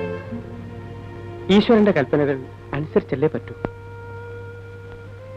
എഴുന്നേറ്റ് ചെന്ന് കുളിച്ച വല്ലതും കഴിക്കാൻ നോക്ക്. എത്ര ദിവസമെന്ന് വെച്ചാ ഇങ്ങനെ ഇരിക്കുന്നത്? എഴുന്നേൽക്ക് രവി.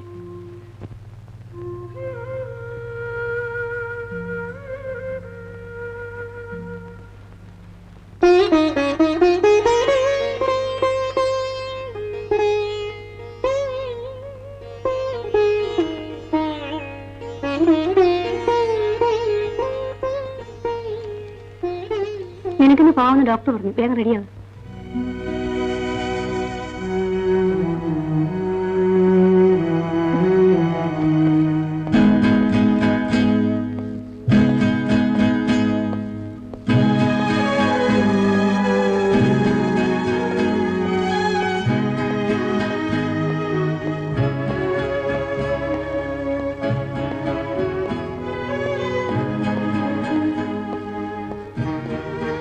കുഞ്ഞിനെ വരും.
ശ്രീദേവി മടങ്ങി വരുമ്പോ ചിലപ്പോ ഞാൻ ഉണ്ടാവില്ല.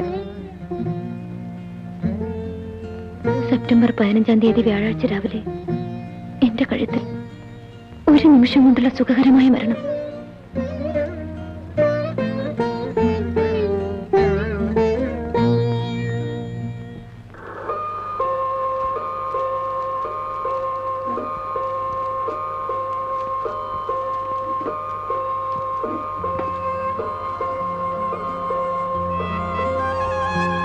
രവി, രവി വരുന്നില്ലേ? കോടതി കൂടാൻ സമയമായി. ഞാനിന്ന് ലീവാണ്. എന്താ രവി ഇത് ഇങ്ങനെ അപ്സെറ്റ് ആയാലോ? എല്ലാം ഫേറ്റാണ്. നമ്മൾ അഡ്വക്കേറ്റന്മാർ സെന്റിമെന്റ്സ് ഒന്നും ഇല്ലാത്തവരാണെന്ന് പലരും പറയുന്നത് കേൾക്കാം. എല്ലാം ഇനി ഓർമ്മകളിലേ സൂക്ഷിക്കാനാവും.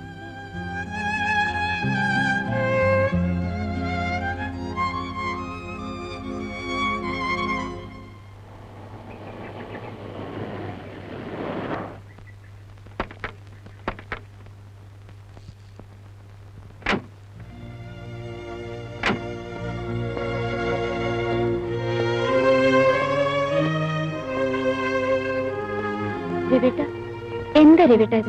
ഷൂ ഇട്ടുകൊണ്ടാണ് അകത്ത് പോന്നേ? കൊച്ചുകുട്ടിയല്ലേ എന്നിങ്ങനെ ഓർമ്മിപ്പിക്കാൻ.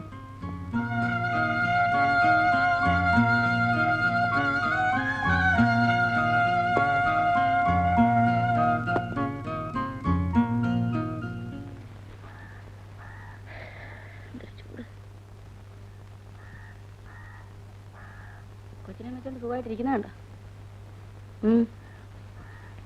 എടി പെണ്ണെ, നീ കൊച്ചിനെ വെച്ചിട്ടുള്ള പണിയൊന്നും എടുക്കണ്ടേ?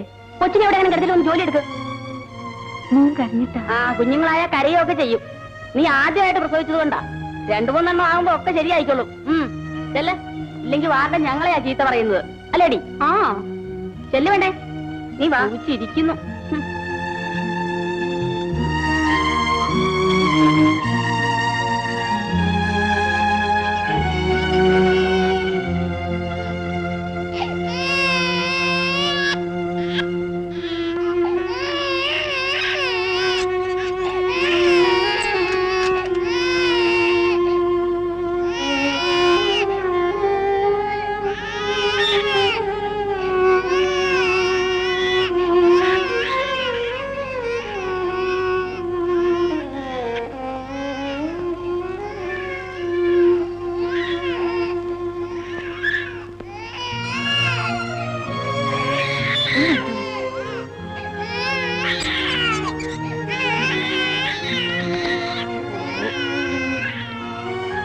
കുഞ്ഞിന് വിശക്കുന്നുണ്ടാവും. നീ എന്നാ ശ്രീദേവി എന്ന് പറഞ്ഞേക്കും.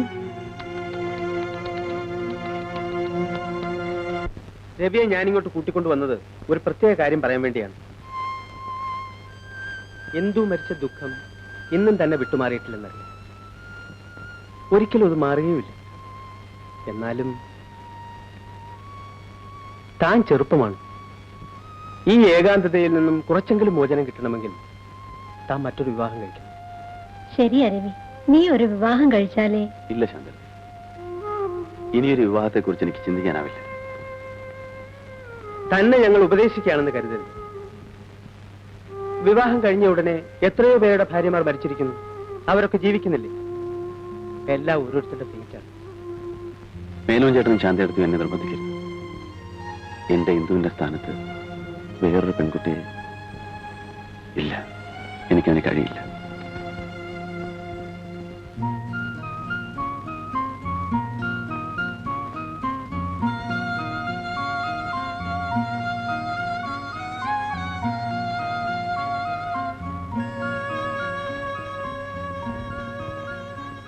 രവീഷ്ണല്ലേ ശ്രീദേവിക്ക് ശിക്ഷ വാങ്ങിച്ചു കൊടുത്തത്? ശാപം കിട്ടുമെന്ന് എനിക്ക് പേടി. പെണ്ണ് മനസ്സുകൊണ്ട് ശപിച്ച എന്താ ഉണ്ടാവാന്നറിയോ? വീട്ടിലുള്ളവർക്കാ അതിന്റെ ദോഷം. അവിവാഹിതയായ നിങ്ങൾ ഇപ്പോൾ 3 മാസം ഗർഭിണിയാണെന്ന് ഞാൻ പറഞ്ഞാൽ നിങ്ങൾക്ക് നിഷേധിക്കാൻ പറ്റുമോ? മാന്യന്മാരായ എല്ലാ തന്തമാരുടെയും പേര് പറയാൻ കഴിഞ്ഞില്ലെങ്കിലും ഒരാളുടെയെങ്കിലും പേര് പറയാമോ?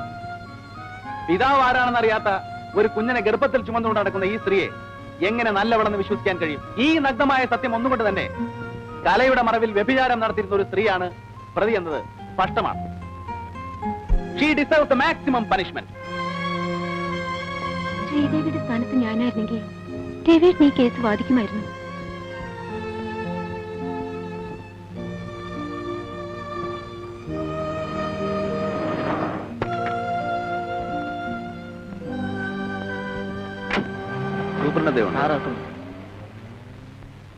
ഹലോ, താനെന്താടോ പതിവില്ലാതെ ഇങ്ങോട്ടൊക്കെ? പിന്നെ എന്തൊക്കെയുണ്ട്?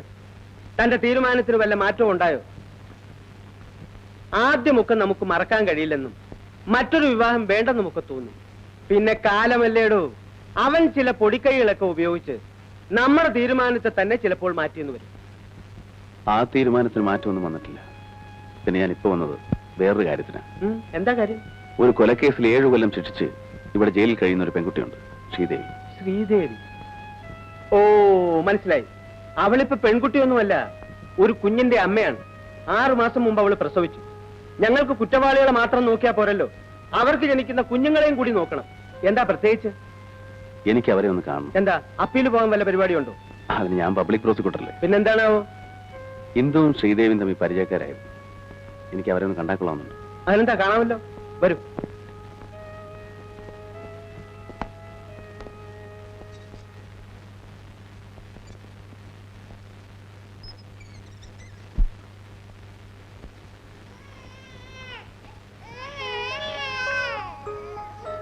ഇതാണ് അവരുടെ കുട്ടി. അവരെവിടെ പോയി? 3 നേരവും സുഭിക്ഷമായി ആഹാരം കൊടുക്കുന്നല്ലേ. എന്തെങ്കിലും ജോലി ചെയ്യിക്കണ്ടേ?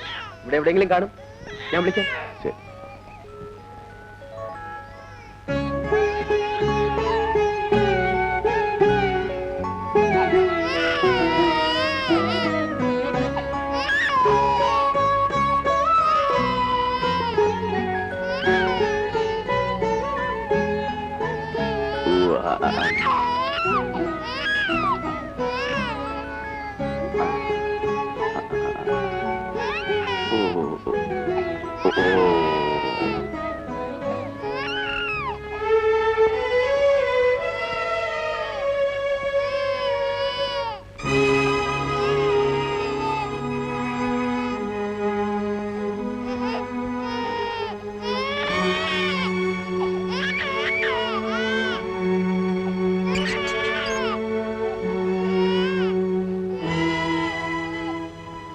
സാറെന്തിനാ വിളിപ്പിച്ചത്? ശ്രീദേവിക്ക് എന്നെ മനസ്സിലായില്ലേ? മനസ്സിലായി. എന്തിനാ എന്നെ കാണുമെന്ന് പറഞ്ഞത്? ഞാൻ സൂപ്രണ്ട് മേനോനൊന്ന് കാണാൻ വന്നതാ. അപ്പോ ശ്രീദേവിയെ കൂടെ ഒന്ന് കണ്ടിട്ട് പോവാന്ന് കരുതി. അത്രയ്ക്കുള്ളൊരു ബന്ധമൊന്നും നമ്മൾ തമ്മിലില്ലല്ലോ. പിന്നെ വെറും ഒരു നേരം പോക്ക് അല്ലേ? അല്ല, എന്റെ ഭാര്യ ഇന്ദുവിന് ശ്രീദേവി വലിയ ഇഷ്ടമായിരുന്നു. ശ്രീദേവി ഹോസ്പിറ്റലിൽ കിടക്കുമ്പോൾ കാണാൻ വരാറുള്ള ഒരു ഇന്ദുവിന് ഓർമ്മയില്ലേ?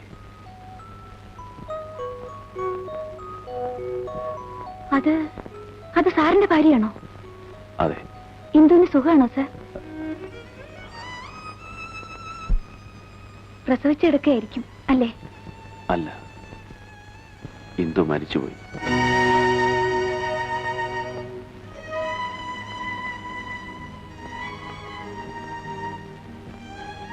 എന്താണോ, സംസാരിച്ചു കഴിഞ്ഞോ? പോകാം.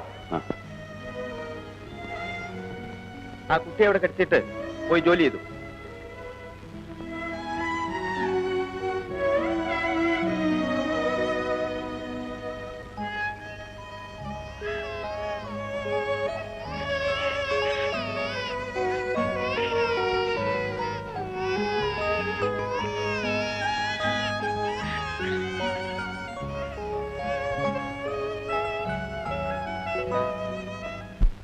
താൻ എന്താണ് ഈ പറയുന്നത്? എവിടെയോ അലവലാതിയായി നടന്ന് ഒരു കൊലപാതകവും ചെയ്ത് ജയിലിൽ കഴിയുന്ന ഒരു സ്ത്രീയുടെ കുഞ്ഞിനെ തന്നെ എടുത്ത് വളർത്തണമെന്നുണ്ടോ? എടോ, ഇവിടെ ഒരുപാട് അനാഥാലയങ്ങളുണ്ട്. അവിടെ നിന്ന് ഏതെങ്കിലും ഒരു കുഞ്ഞിനെ എടുത്ത് വളർത്തിയാൽ ഇതിനേക്കാൾ അന്തസ്സാണ്. അനാഥയായ ഒരു കുഞ്ഞിനെ എടുത്ത് വളർത്തുക എന്നതല്ല എന്റെ ഉദ്ദേശം. പിന്നെ? ഓ, താൻ 7 കൊല്ലത്തെ ശിക്ഷ വാങ്ങിക്കൊടുത്തതിലുള്ള വിഷമം കൊണ്ടായിരിക്കും. എടോ, ഇവിടെ ജീവപര്യന്തവും മരണശിക്ഷയും വിധിക്കപ്പെട്ട ഒരുപാട് പേരുണ്ട്. അവരോടൊക്കെ വക്കീലന്മാർക്ക് സിമ്പതി തോന്നി തുടങ്ങിയാൽ വിഷമിച്ചു പോത്തേ ഉള്ളൂ. തനിക്കിത് എന്തു പറ്റി? എന്താണെന്ന് വെച്ചാൽ തുറന്നു പറ, ഞാൻ പരിഹാരം ഉണ്ടാക്കിത്തരാം. മേനോൻ ചേട്ടാ, എന്റേതെന്ന് പറയാൻ എനിക്കൊരു കുട്ടിയില്ല. ഇന്ദുവിന് ശ്രീദേവി വലിയ ഇഷ്ടമായിരുന്നു. ശ്രീദേവിയുടെ കേസ് നടക്കുമ്പോൾ എങ്ങനെയെങ്കിലും അവളെ രക്ഷിക്കണമെന്ന് ഇന്ദു എന്നോട് പറയാറുണ്ടായിരുന്നു. അന്ന് ഞാനത് ചെയ്തില്ല. ഇന്ന് ആ സ്ത്രീയുടെ കുഞ്ഞ് ജയിലിൽ കിടന്ന് നരയിക്കുന്നത് കാണുമ്പോൾ അതിനോടൊരല്പം കരുണ കാണിക്കുന്നത് തെറ്റാണെന്നാണോ മേനോൻ ചേട്ടൻ പറയുന്നത്? ഞാൻ പറയാനുള്ളത് പറഞ്ഞു. ഇനിയൊക്കെ തന്റെ ഇഷ്ടം.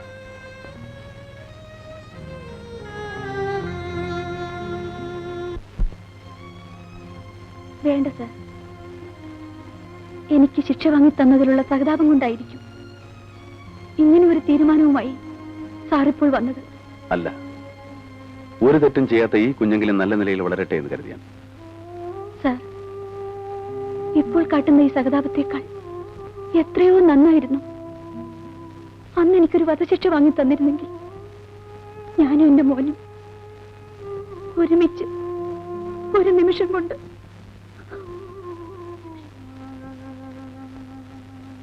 ശ്രീദേവി, കഴിഞ്ഞതെല്ലാം കഴിഞ്ഞു. അറിഞ്ഞോ അറിയാതെയോ ശ്രീദേവിയുടെ ജീവിതത്തിൽ ഒരു തെറ്റ് പറ്റി. ആ തെറ്റിന്റെ ശിക്ഷ ഒന്നും അറിയാത്ത ഈ കുഞ്ഞോട് അനുഭവിക്കണം. എനിക്ക് ശ്രീദേവിയോട് ഒന്നേ പറയാനുള്ളൂ, ഈ കുഞ്ഞിന്റെ നന്മയോർത്തെങ്കിലും മോനെ എന്റെ കൂടെ വളരാൻ അനുവദിക്കണം. എന്റേതെന്ന് പറയാൻ എനിക്ക് കുഞ്ഞു മാത്രമേ ഉള്ളൂ. ഇവന്റെ മുഖം കണ്ട നിമിഷം മുതലാണ് ഞാൻ മരണത്തെ മറക്കാൻ തുടങ്ങിയത്. ഇല്ല സർ, എന്റെ മോനെ ഞാൻ തരില്ല. എനിക്കതിനാവില്ല.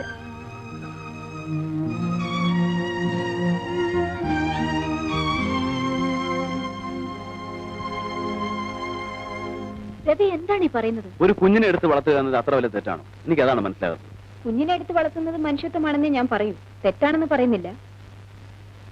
എന്നാൽ കൊലക്കുറ്റത്തിന് ശിക്ഷിക്കപ്പെട്ട് ജയിലിൽ കഴിയുന്ന ഒരു സ്ത്രീയുടെ കുഞ്ഞിനെ എടുത്ത് വളർത്താൻ മാത്രം രവിയും ആ സ്ത്രീയും തമ്മിലുള്ള ബന്ധം എന്താണ്? ഒരു ബന്ധവുമില്ല. ശശികലയ്ക്ക് അറിയാമോ, ശ്രീദേവിയുടെ കേസ് നടക്കുന്ന ദിവസങ്ങളിലൊക്കെ ഞാൻ വീട്ടിൽ കയറി ചെല്ലുമ്പോൾ ഇന്ദു ആദ്യം ചോദിക്കുന്നത് ശ്രീദേവിയെ കുറിച്ചായിരുന്നു. ശ്രീദേവിയെ ശിക്ഷിച്ചു എന്നറിഞ്ഞപ്പോൾ നമ്മുടെ പ്രൊഫഷനെ കുറിച്ച് അറിയാനിട്ടാണെങ്കിൽ കൂടി അന്ന് അവളെന്നെ ഒരുപാട് കുറ്റപ്പെടുത്തി. എന്റെ ഇന്ദു ജീവിച്ചിരുന്നപ്പോൾ ആ കുറ്റപ്പെടുത്തലിലൊന്നും ഞാൻ കാര്യമായിട്ടെടുത്തില്ല. പക്ഷേ ഇന്ന് അതേക്കുറിച്ച് ഓർക്കുമ്പോൾ കൂടുതലൊന്നും എന്നോട് ചോദിക്കരുത്. ശ്രീദേവിയുടെ അഡ്വക്കേറ്റ് എന്ന നിലയിൽ ശശികല പറഞ്ഞാൽ ശ്രീദേവി സമ്മതിച്ചേക്കും. അത് ചെയ്യാൻ കഴിയുമെന്ന് മാത്രമാണ് എനിക്കറിയേണ്ടത്. ഞാൻ പറഞ്ഞു നോക്കാം. ഇല്ല, എന്റെ കുഞ്ഞിനെ ഞാൻ ആർക്കും കൊടുക്കില്ല. എനിക്ക് എന്റെ കുഞ്ഞിനെ കാണാതെ കഴിയാൻ പറ്റില്ല. കുഞ്ഞുമായി ഇവിടെ എത്ര നാൾ കഴിയാമെന്നാണ് ശ്രീദേവിയുടെ വിചാരം? കുഞ്ഞിന് 1 വയസ്സ് തികയുന്നത് വരെ മാത്രമേ ഇവിടെ താമസിക്കാൻ പാടുള്ളൂ എന്നാണ് നിയമം. 1 വർഷം തികഞ്ഞാൽ കുഞ്ഞിനെ നിയമപ്രകാരം ഏതെങ്കിലും ഒരു അനാഥാലയത്തിലേക്ക് മാറ്റും. 1 വയസ്സാകുമ്പോൾ ശ്രീദേവി തന്റെ അമ്മയാണെന്ന് കുഞ്ഞിന് മനസ്സിലാകാനും തുടങ്ങും. അപ്പോഴുള്ള അകൽച്ചയേക്കാൾ നല്ലത് ഇപ്പോഴേ.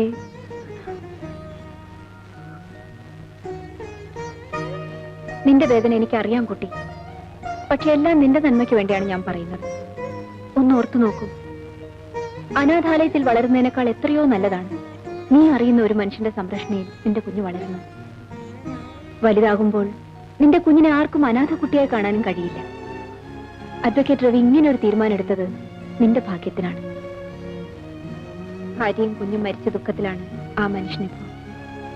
നീ കുഞ്ഞിനെ അദ്ദേഹത്തെ ഏൽപ്പിച്ചാൽ ഇന്ന് രവി അനുഭവിക്കുന്ന ദുഃഖത്തിന് അല്പമെങ്കിലും ആശ്വാസം കിട്ടും. ശ്രീദേവി, നിന്റെ കുഞ്ഞിനെ രവി സ്വന്തം കുഞ്ഞായി വളർത്തുമെന്ന് എനിക്ക് ഉറപ്പുണ്ട്.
മോന് സുഖാണോ സർ?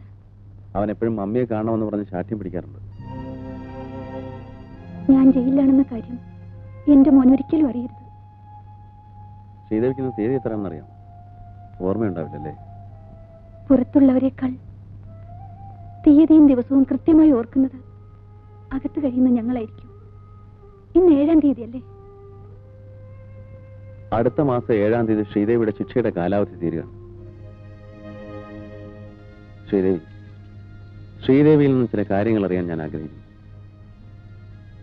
അനിക്കുട്ടന്റെ അച്ഛനാരാണ്?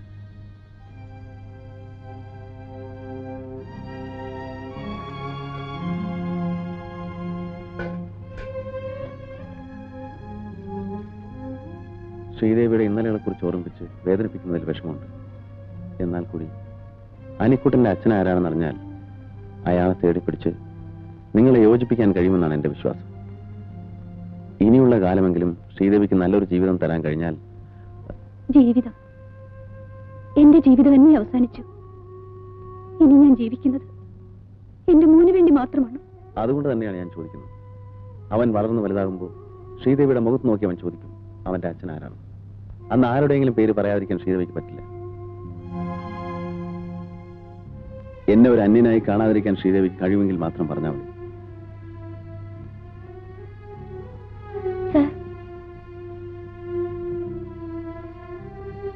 എല്ലാം ഞാൻ പറയാം.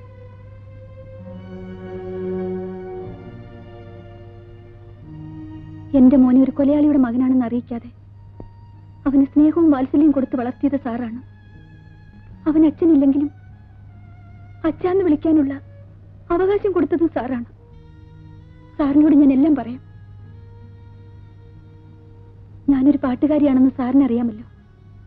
അന്ന് എസ് എൻ ഹാളിൽ ഞങ്ങളുടെ ട്രൂപ്പിന്റെ ഗാനമേള നടക്കുമ്പോഴാണ് ഞാനൊരു ചെറുപ്പക്കാരനെ പരിചയപ്പെടുന്നത്, സതീഷ്. ആ പരിചയം പ്രേമമായി വളർന്നു. സതീഷ് ഒരു ബാങ്ക് ഉദ്യോഗസ്ഥനായിരുന്നു. എന്റെ ഗാനമേള എവിടെ നടന്നാലും സതീഷ് അവിടെയൊക്കെ എത്താറുണ്ട്.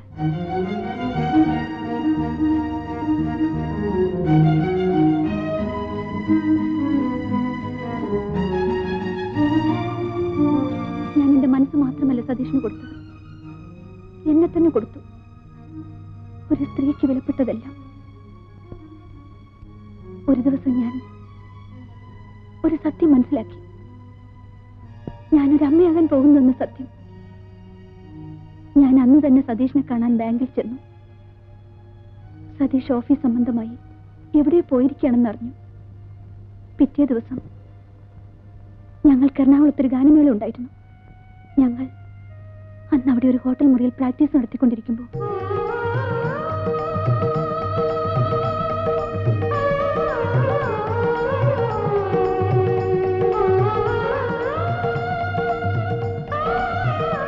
മാനേജർ സാറേ, ഇതൊരു തല്ലിപ്പൊളി ഹോട്ടലാ. അപ്പുറത്തൊക്കെ പോലീസ് റൈഡ് നടക്കുന്നേ. റൈഡ്? ആ.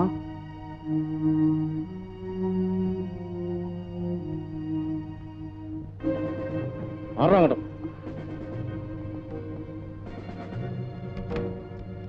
നീ കേൾക്കടാ. അങ്ങോട്ട് നടക്കണം അങ്ങോട്ട്. നിങ്ങളൊക്കെ? ഞങ്ങൾ CAC ഗാനമേള ട്രൂപ്പുകാരാ. ഇന്ന് പ്രോഗ്രാം ഉണ്ടോ? ഉണ്ട്.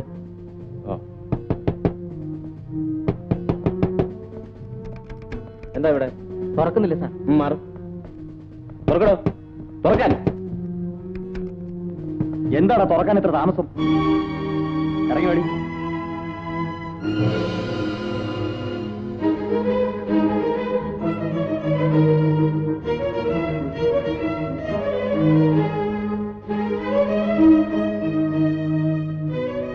എന്താ നിങ്ങളുടെ പേര്? രാജീവ്. എവിടെയാ സ്വദേശം? കാലിക്കറ്റ്. ഈ സ്ത്രീ നിങ്ങളുടെ ആരാ?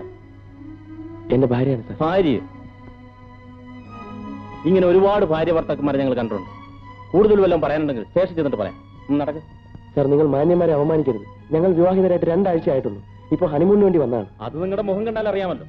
വ്യഭിചരിക്കാൻ വേണ്ടി മുറിയെടുക്കുന്നവരെല്ലാം ഹസ്ബൻഡും വൈഫാണെന്ന് പറയാറ്. നടക്ക്.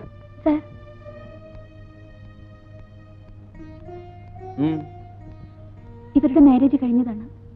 ഇവരെ നിങ്ങൾ അറിയോ? അറിയും. മിസ്റ്റർ രാജീവിന്റെ വിവാഹത്തിന് ഞാൻ പോയിരുന്നു. He got married only 2 weeks back. ഓഹോ, നിങ്ങൾ CAC ട്രൂപ്പിലെ സിംഗർ അല്ലേ? ആ, mister Rajeev, sorry for the trouble. That's all right. ആ, നിങ്ങൾ അവരെല്ലാം പിടിച്ച് വാനിൽ കയറ്റ്. സാർ.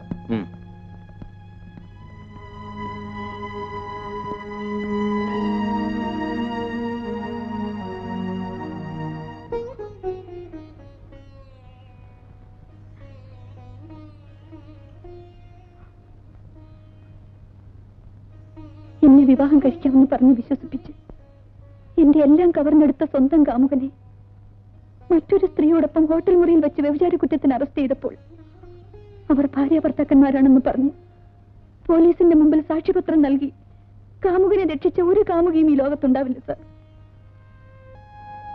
ആ മനുഷ്യന് വേണ്ടി ഞാൻ അതും ചെയ്തു. പിറ്റേ ദിവസം ഞാൻ സതീഷിനെ കാണാൻ ചെന്നു. ഒരു പുരുഷനെ ജീവന് തുല്യം സ്നേഹിക്കുന്ന ഒരു പെണ്ണിന് സഹിക്കാനാവാത്ത കാഴ്ചയാണ് ഞാൻ ആ ഹോട്ടൽ മുറിയിൽ വെച്ച് കണ്ടത്. അത് ഞാൻ സഹിക്കാം.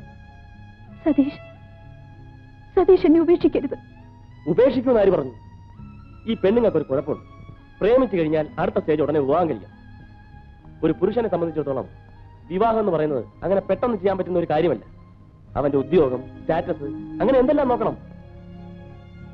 എന്റെ ഇന്നത്തെ സ്ഥിതി അനുസരിച്ച് ശ്രീദേവിയെ ഉടനെ വിവാഹം കഴിക്കാനുള്ള ചുറ്റുപാടിലല്ല ഞാൻ. അടുത്ത ആഴ്ച ഞാൻ കുവൈറ്റിൽ പോകും. പിന്നെ എന്നാണ് തിരിച്ചു വരുന്നതെന്ന് എനിക്ക് തന്നെ പറയാൻ പറ്റും. സതീഷ്, ഞാനൊരു പാവമാണ്, ആരോരും ഇല്ലാത്തവളാണ്. സതീഷ് എന്നെ വിവാഹം കഴിച്ചില്ലെങ്കിൽ ഗർഭിണിയായി ഞാൻ. അതാണ് ഞാൻ പറഞ്ഞ അബോർട്ട് ചെയ്യാവുന്നത്. സതീഷ്, ഗർഭത്തിന്റെ ലക്ഷണം കണ്ടു തുടങ്ങിയിട്ടല്ലേ ഉള്ളൂ. ഈ സ്റ്റേജ് ആവുമ്പോൾ ഒരു കുഴപ്പമുണ്ടാവില്ല. ഇല്ല, ഞാനതിന് സമ്മതിക്കില്ല. അപ്പൊ ഞാൻ പറഞ്ഞാൽ നീ അനുസരിക്കില്ലല്ലേ? വേണ്ട, നിന്റെ ഇഷ്ടം പോലെ ചെയ്തോ. ഒരു കാര്യം ഞാൻ തീർത്തു പറഞ്ഞേക്കാം, നിന്നെ വിവാഹം കഴിക്കാൻ എനിക്ക് സാധിക്കില്ല. എന്തെങ്കിലും വാഗ്ദാനങ്ങൾ ഞാൻ തന്നിട്ടുണ്ടെങ്കിൽ അത് മനസ്സിൽ കൊണ്ടുവന്നോട്ട് യാതൊരു കാര്യമില്ല. പെണ്ണുങ്ങളായ ഗർഭിണികളാവും. ഒരു കലാകാരി കൂടി ആവുമ്പോ അത് സാധാരണ സംഭവമാണ്. അതിന് ശ്രീദേവി ഇത്ര വറീഡാവുന്ന എന്തിനാ? നാളെ ഹോസ്പിറ്റലിലേക്ക് എന്നാ മതി. എല്ലാം ഞാൻ ഡോക്ടറോട് പറഞ്ഞിട്ടുണ്ട്. വരട്ടെ. സതീഷ്, എന്റെ ജീവിതം നശിപ്പിച്ചുകൊണ്ട് നിങ്ങൾ എവിടെയും പോകാമെന്ന് വിചാരിക്കണ്ട. നിങ്ങളെ ഞാൻ കുവൈറ്റിലേക്ക് വിടില്ല. ഞാൻ ബാങ്കിൽ വന്ന് നിങ്ങളും ഞാനും തമ്മിലുള്ള ബന്ധം എല്ലാവരോടും വിളിച്ചു പറയും. പേടിപ്പിക്കാണ് എടി പെണ്ണേ. നിന്നേക്കാൾ വലിയ എത്രയോ പേരെ ഞാൻ കണ്ടിരിക്കുന്നു. ആ വേല അങ്ങ് മനസ്സിൽ വെച്ചാൽ മതി.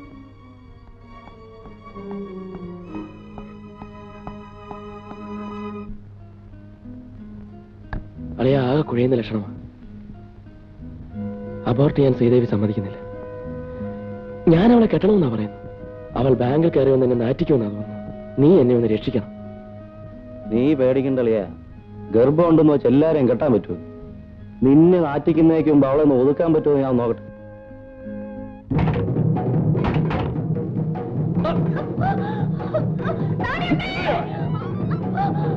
നിനക്ക് സതീഷിനെ തന്നെ വിവാഹം കഴിക്കില്ല അല്ലേടി? നിന്റെ വയറ്റിൽ കിടക്കുന്ന കൊച്ചിനെ തന്നെ സതീഷാണ് പറഞ്ഞ് ബാങ്കിൽ ചെന്നവനെ നാറ്റുമല്ലേ? അവന് മാത്രം എന്റെ പേരോടെ നിന്റെ ലിസ്റ്റ് ചേർത്തോ. പിന്നെ നീ ആരുടെ പേര് പറയും? അവന്റെതോ അതോ എന്തോ?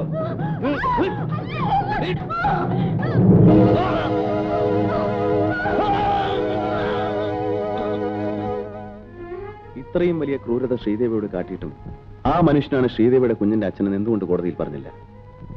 കോടതിയിലല്ല, സാക്ഷാൽ ഈശ്വരനോട് പറഞ്ഞാൽ പോലും ഒരിക്കലും ഒരു പരിഹാരം ഉണ്ടാവാൻ പോകുന്നില്ലെന്ന് എനിക്കറിയാമായിരുന്നു.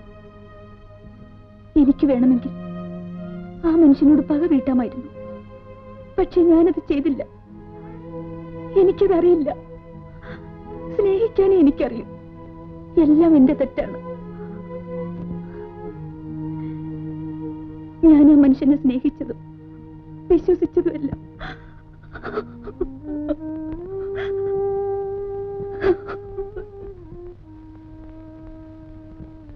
കരയാതിരിക്കൂ ശ്രീദേവി, എല്ലാം വിധിയാണ്.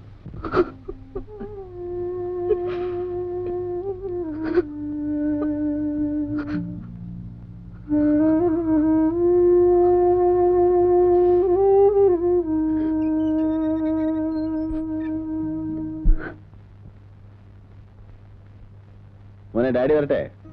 ഡാഡി രാവിലെ എവിടെ പോവാ? ഇന്ന് മോന്റെ മമ്മി വരുന്ന ദിവസമാണ്.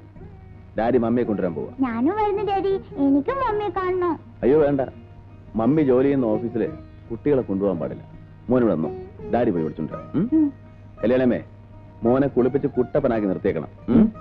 ഡാഡി പോയി മമ്മി വിളിച്ചോണ്ടിരാം കേട്ടോ. ടാറ്റാ.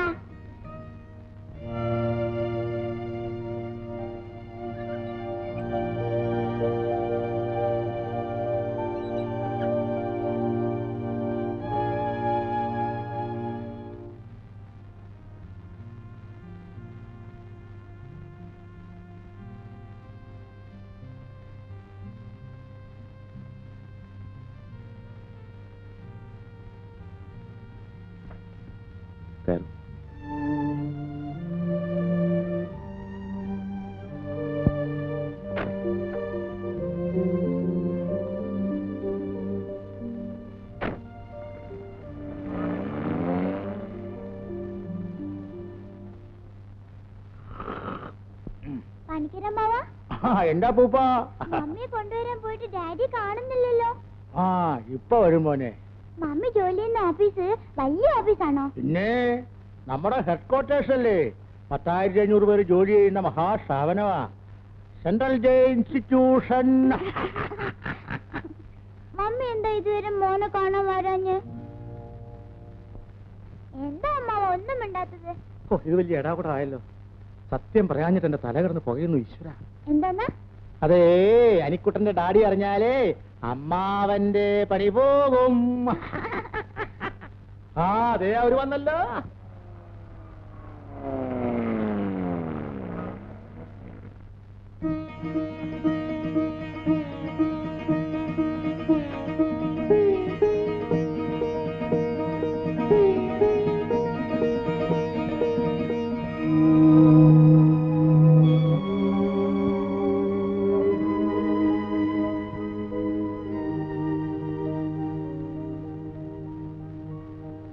ഇതാണ് മോനെ നിന്റെ മമ്മി.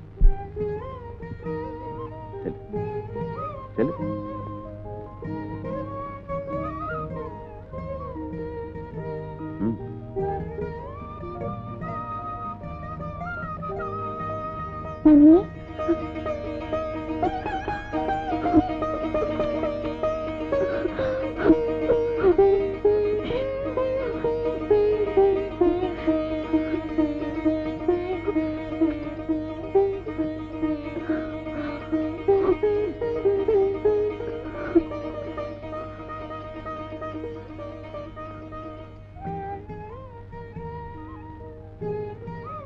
മമ്മി ഇനി മോന്റെ കൂടെ എന്നുണ്ടാവോ ഡാഡി? മോൻ വിളിച്ചു തുടങ്ങിയത് അങ്ങനെയാണ്, പിന്നെ തിരുത്താൻ പോയില്ല. വാ മമ്മി.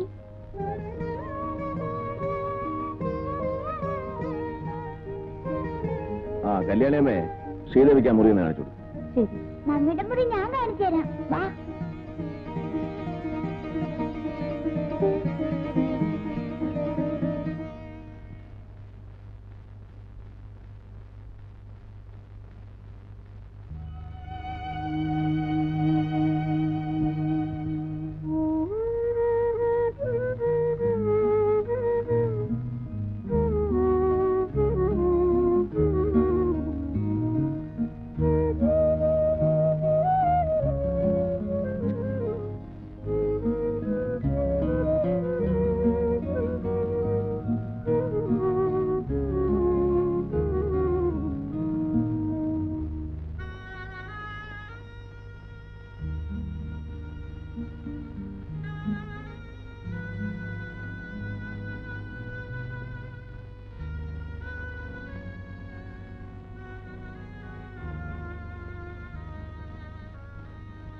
ശ്രീദേവി,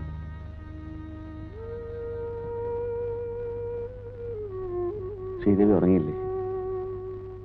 മോൻ ഉറങ്ങാൻ വേണ്ടി കാത്തിരുന്നത്. എന്നും അനിക്കുട്ടൻ എന്റെ കൂടെയാണ് ഉറങ്ങാറ്. ഇന്ന് മോനില്ലാത്തതുകൊണ്ട് അമ്മയെ കണ്ടപ്പോ ഡാഡിയെ ഐ മീൻ എന്നെ മറന്നു.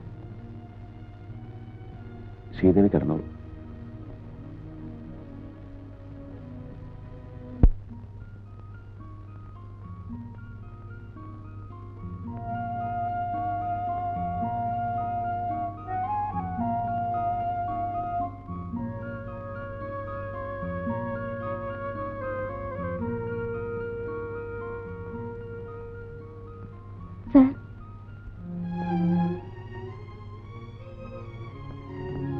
എന്താ ശ്രീദേവി?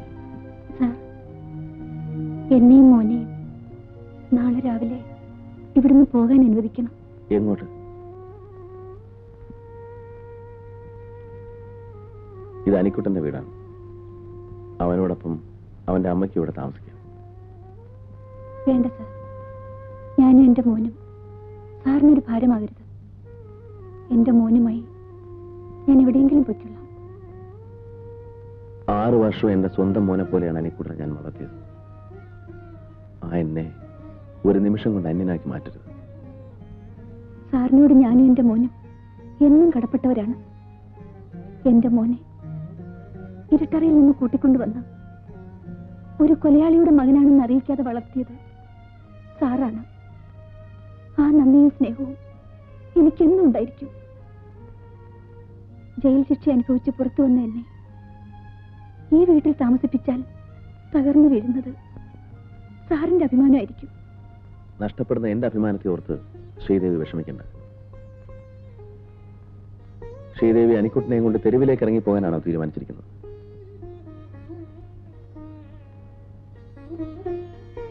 ശ്രീദേവിയോട് പോകരുതെന്ന് എനിക്ക് പറയാനാവും. നിർബന്ധിച്ച് ഇവിടെ നിർത്താൻ എനിക്ക് അവകാശമില്ല.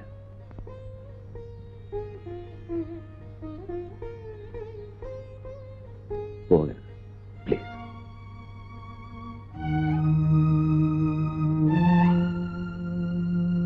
Ladies and gentlemen, Indian Airlines announces the arrival of flight IC-167 from Bombay. Thank you.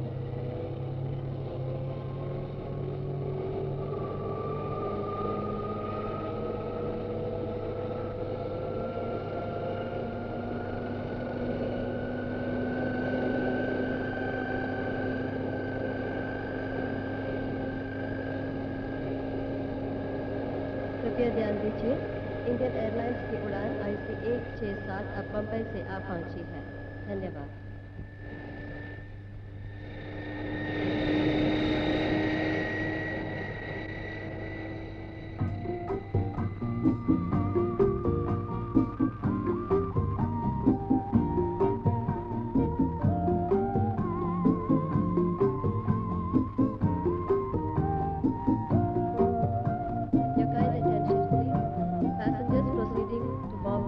Indian Airlines flight IC-168 who have checked in at the traffic counter ചേട്ടാ are requested to check the security. ഇവന്റെ ചേട്ടനാണ്. വാ പരിചയപ്പെടുത്താം. യാത്ര സുഖമായിരുന്നു. ചേട്ടൻ വന്നിട്ട് അധികം നേരമായോ? ഫ്ലൈറ്റ് 1 hour ലേറ്റ് ആയിരുന്നു. ആ ചേട്ടാ, ഇത് മിനി കുവൈറ്റ് എയർവേസിൽ വർക്ക് ചെയ്യുന്നു. തൃശ്ശൂരാണ് വീട്. ഇതെന്റെ ചേട്ടൻ. അറിയും, സതീഷ് എപ്പോഴും പറയാറുണ്ട്. നമുക്ക് പോവാം. ആ മിനിയുടെ വീട്ടിൽ ആരെങ്കിലും വന്നിട്ടുണ്ട്? ഡാഡിക്ക് നല്ല സുഖമില്ല. ഡ്രൈവർ വന്നിട്ടുണ്ടോ? വരട്ടെ. ഓക്കെ.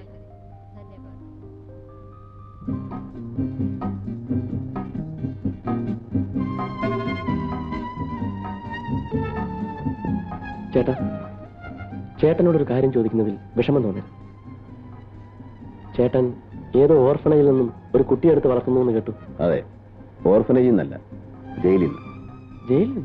അതെ, ഒരു മർഡർ കേസിൽ 7 വർഷം ശിക്ഷിച്ച് ജയിലിൽ കഴിഞ്ഞിരുന്ന ഒരു സ്ത്രീയുടെ കുട്ടിയെ. ഒരു കുട്ടിക്ക് വേണ്ടിയായിരുന്നെങ്കിൽ ചേട്ടൻ മറ്റൊരു വിവാഹം കഴിക്കാമായിരുന്നു. ഞാനത് എഴുതിയതുമാണ്. ചേട്ടനെ കാട്ടിയത് നമ്മുടെ അന്തസ്സിന് ഒട്ടും യോജിച്ചാൽ. ഇന്ന് ചേട്ടൻ ഒരു ജഡ്ജിയാണ്, അതുപോലും ചേട്ടൻ മറന്നു. വക്കീലായാലും ജഡ്ജി ആയാലും മനുഷ്യന്റെ മനസ്സിലെ വികാരങ്ങളെല്ലാം ഒന്നല്ലേ?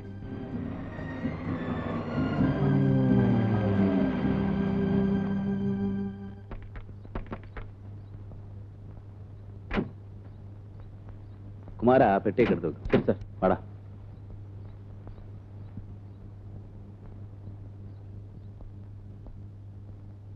ആ, നീ അനിക്കുട്ടനെ കണ്ടിട്ടില്ലല്ലോ. അനിക്കുട്ടാ, അനിക്കുട്ടാ, വാ.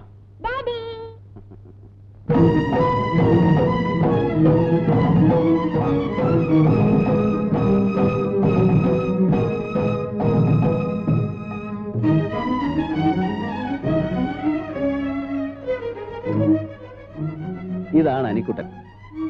ഇത് അനിക്കുട്ടന്റെ അമ്മ ശ്രീദേവി. ശ്രീദേവി, ഇത് എന്റെ അനിയൻ സതീഷ്, കുവൈറ്റിലായിരുന്നു. ആ, നീ കുളിച്ച് ഫ്രഷ് വാ.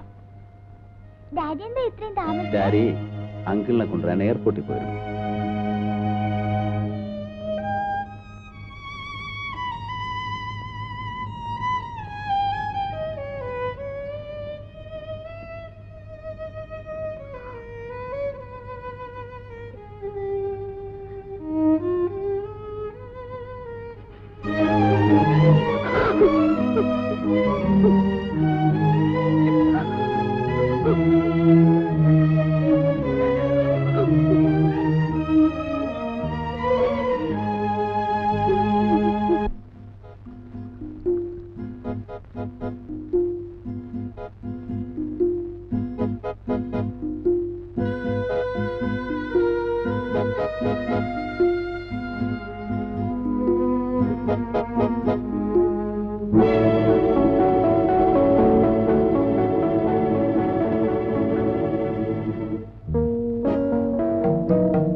എന്താ നിന്റെ ഉദ്ദേശം?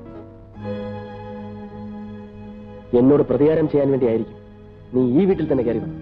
വീണ്ടും എന്നെ കണ്ടുമുട്ടുമെന്ന് പ്രതീക്ഷിച്ചില്ല അല്ലേ? അതും ഈ വീട്ടിൽ വെച്ച്. നീ എത്രയും വേഗത്തിൽ ഇവിടെ ഇറങ്ങിപ്പോകും. കണ്ട അലവലാതിക്ക് കിടന്നുറങ്ങാനുള്ള വീടല്ലേ. ചേട്ടനെയും നാട്ടുകാരെ അറിയിപ്പിച്ച് എന്റെ അന്തസ്സും അഭിമാനവും തകർക്കാനാണ് നിന്റെ ഭാവമെങ്കിൽ അന്തസ് സ്നേഹത്തിന്റെ പേര് പറഞ്ഞെന്നെ ചതിച്ച് ഒരു കുഞ്ഞിനെ സമ്പാദിച്ചു തന്നിട്ട് ഒരു കള്ളനെ പോലെ നാട് വിട്ടോടിയ നിങ്ങൾ അന്തസ്സിനെ കുറിച്ച് പറയുന്നു. നിർത്തടി. കലയുടെ പേരും പറഞ്ഞ് കണ്ടവന്റെ കൂടെയൊക്കെ അന്തി ഉറങ്ങിയിട്ട് അച്ഛനാരാണെന്ന് നിനക്ക് പോലും തറപ്പിച്ചു പറയാൻ കഴിയാത്ത ഈ കുഞ്ഞിന്റെ പിതൃത്വം എന്റെ തലയിൽ കെട്ടിവെക്കാനാണ് നിന്റെ ഭാവമെങ്കിൽ നടക്കാൻ പോകുന്നില്ല. Mister Satheesh, mind your words. ചെയ്യാത്ത കുറ്റത്തിന് 7 വർഷം ജയിൽ ശിക്ഷ അനുഭവിച്ചവളാണ് ഞാൻ. വീണ്ടും എന്നെ അങ്ങോട്ട് അയക്കരുത്. പണ്ടും നീ ഇതുപോലെ എന്റെ നേരെ ഭീഷണികൾ മുടക്കിയിട്ടുള്ളതാണ്. അന്ന് നിനക്ക് എന്നെ ഒരു ചുക്കം ചെയ്യാൻ കഴിഞ്ഞില്ല. അതിന് പകരം വീട്ടാനായിരിക്കും ഭാര്യ മരിച്ച എന്റെ ചേട്ടനെ നീ ഇപ്പോൾ മയക്കിയെടുത്തിരിക്കുന്നത്.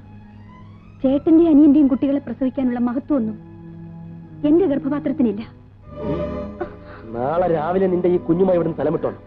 അല്ലെങ്കിൽ നീ ഇറങ്ങി വന്ന ജയിലിലേക്ക് എനിക്ക് പോകേണ്ടി വരും. ഓർമ്മിച്ചു.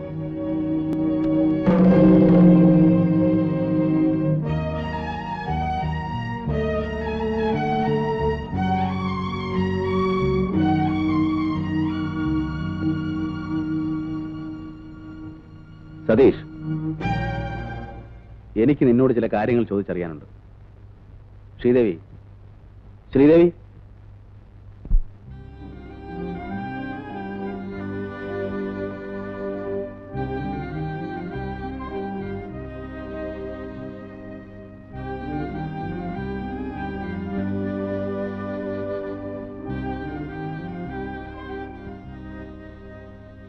നീ ഇതിനു മുമ്പ് ശ്രീദേവി അറിയോ? നിന്നോടാ ചോദിച്ചത്. ഇല്ല. നിനക്കിവിടെ അറിയില്ലല്ലേടാ? ശ്രീദേവി എന്നോട് ജയിലിൽ വെച്ച് അവളുടെ കഥകൾ മുഴുവൻ പറഞ്ഞപ്പോ അവളുടെ കാമുകന്റെ പേര് സതീഷ് എന്നാണെന്നും അവന് കുവൈറ്റിലാണ് ജോലിയെന്നും കൂടെ അറിഞ്ഞപ്പോ അത് നീ ആയിരിക്കുമെന്ന് എനിക്ക് അന്നേ സംശയമുണ്ടായിരുന്നു. അതുകൊണ്ടാണ് 7 വർഷമായിട്ട് നാട്ടിലേക്ക് വരാതിരുന്ന നിന്നെ ഇപ്പൊ ഇങ്ങോട്ട് വിളിച്ചു വരുത്തിയത്. ചേട്ടാ, ചേട്ടൻ ഇവൾ പറയുന്നൊന്നും വിശ്വസിക്കരുത്. നമ്മുടെ കുടുംബത്തിന് ചീത്ത പേരുണ്ടാക്കാൻ വേണ്ടിയാണ് ഇവൾ ഇവിടെ വന്നിരിക്കുന്നത്.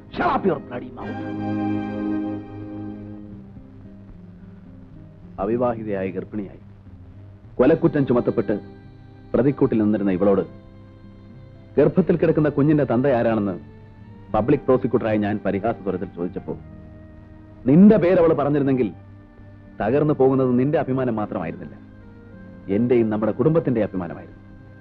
പക്ഷേ അവളത് പറഞ്ഞില്ല. തന്റെ ജീവിതവും നശിച്ചു, നിന്റെ ജീവിതമെങ്കിലും നശിക്കരുതെന്ന് അവൾ ആഗ്രഹിച്ചു. അങ്ങനെയുള്ള ഇവളെയാണ് നീ.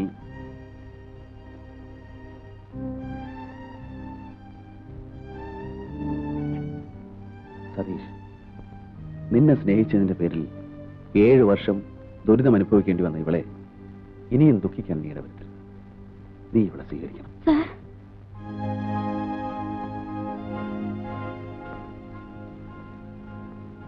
ശ്രീദേവി, കഴിഞ്ഞതെല്ലാം മറക്കണം.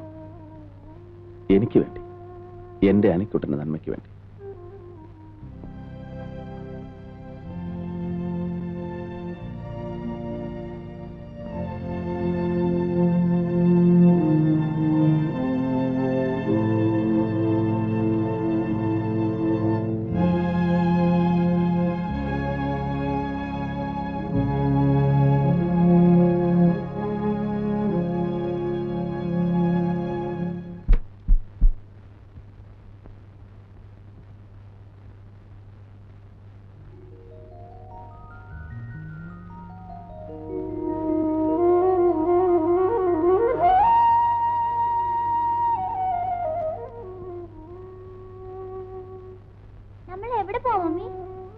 മമ്മിയുടെ വീട്ടിലേക്ക്.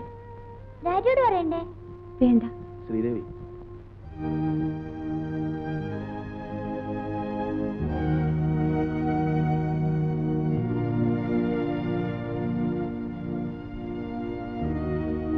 പോകാൻ തന്നെ തീരുമാനിച്ചു അല്ലേ?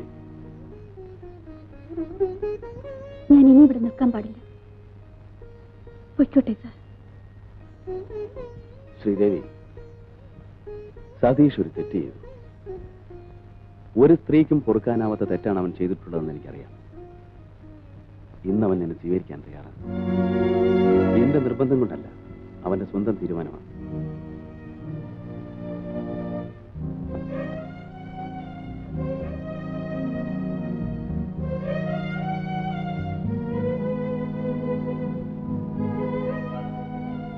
എന്നോട് ക്ഷമിക്കൂ ശ്രീദേവി. ശ്രീദേവിയോട് ഒരുപാട് തെറ്റുകൾ ഞാൻ ചെയ്തിട്ടുണ്ട്. ഞാൻ ശ്രീദേവിയെ സ്വീകരിക്കാൻ തയ്യാറാണ്. ഞാൻ നിങ്ങളെ സ്വീകരിക്കാൻ തയ്യാറല്ലെങ്കിലോ? ശ്രീദേവി എന്താണ് ഈ പറയുന്നത്? ഞാൻ ജീവന തുല്യം സ്നേഹിച്ച ഈ മനുഷ്യൻ എന്നെ നശിപ്പിക്കാൻ ഒരാളെ അയച്ചതാണ്. അങ്ങനെയുള്ള മനുഷ്യന്റെ കൂടെ ജീവിക്കണമെന്നാണ് സാർ പറയുന്നത്. ഇല്ല, എനിക്കതിനാവില്ല. ശ്രീദേവി, ഞാൻ സാർ പ്ലീസ്, ഇനി എന്നെ നിർബന്ധിക്കരുത്. ഇല്ല, ഇനി ഞാൻ ശ്രീദേവി നിർബന്ധിക്കില്ല. ശ്രീദേവിയുടെ ഇഷ്ടം പോലെ ചെയ്യാം. സാർ,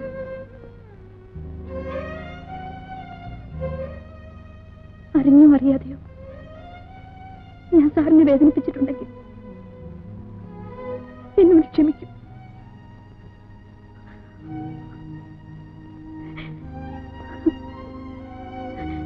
വാ മോനെ. ഇല്ല, എന്റെ ഡാഡി വിട്ട് ഞാൻ വരില്ല. ഞാൻ മമ്മിനോട് പോവില്ല. ഡാഡി എന്നെ കൊണ്ടുവരുന്നത് മമ്മിയോട് പറയൂ. ഡാഡി, എന്റെ ഡാഡി വിട്ട് ഞാൻ പോവില്ല. നല്ല കുട്ടികളെ പറഞ്ഞനുസരിക്കണമെന്ന് ഡാഡി പറഞ്ഞിട്ടില്ലേ? മമ്മിയോട് പറഞ്ഞിട്ടില്ല. നല്ല കുട്ടിയായിട്ട് വളരണം.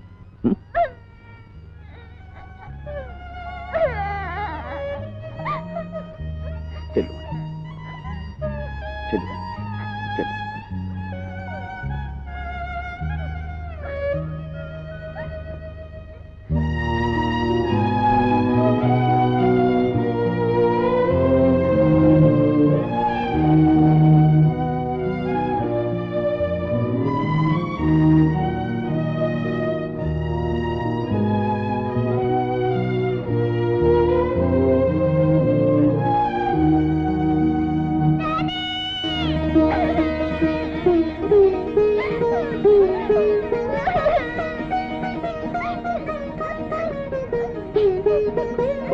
Thank you.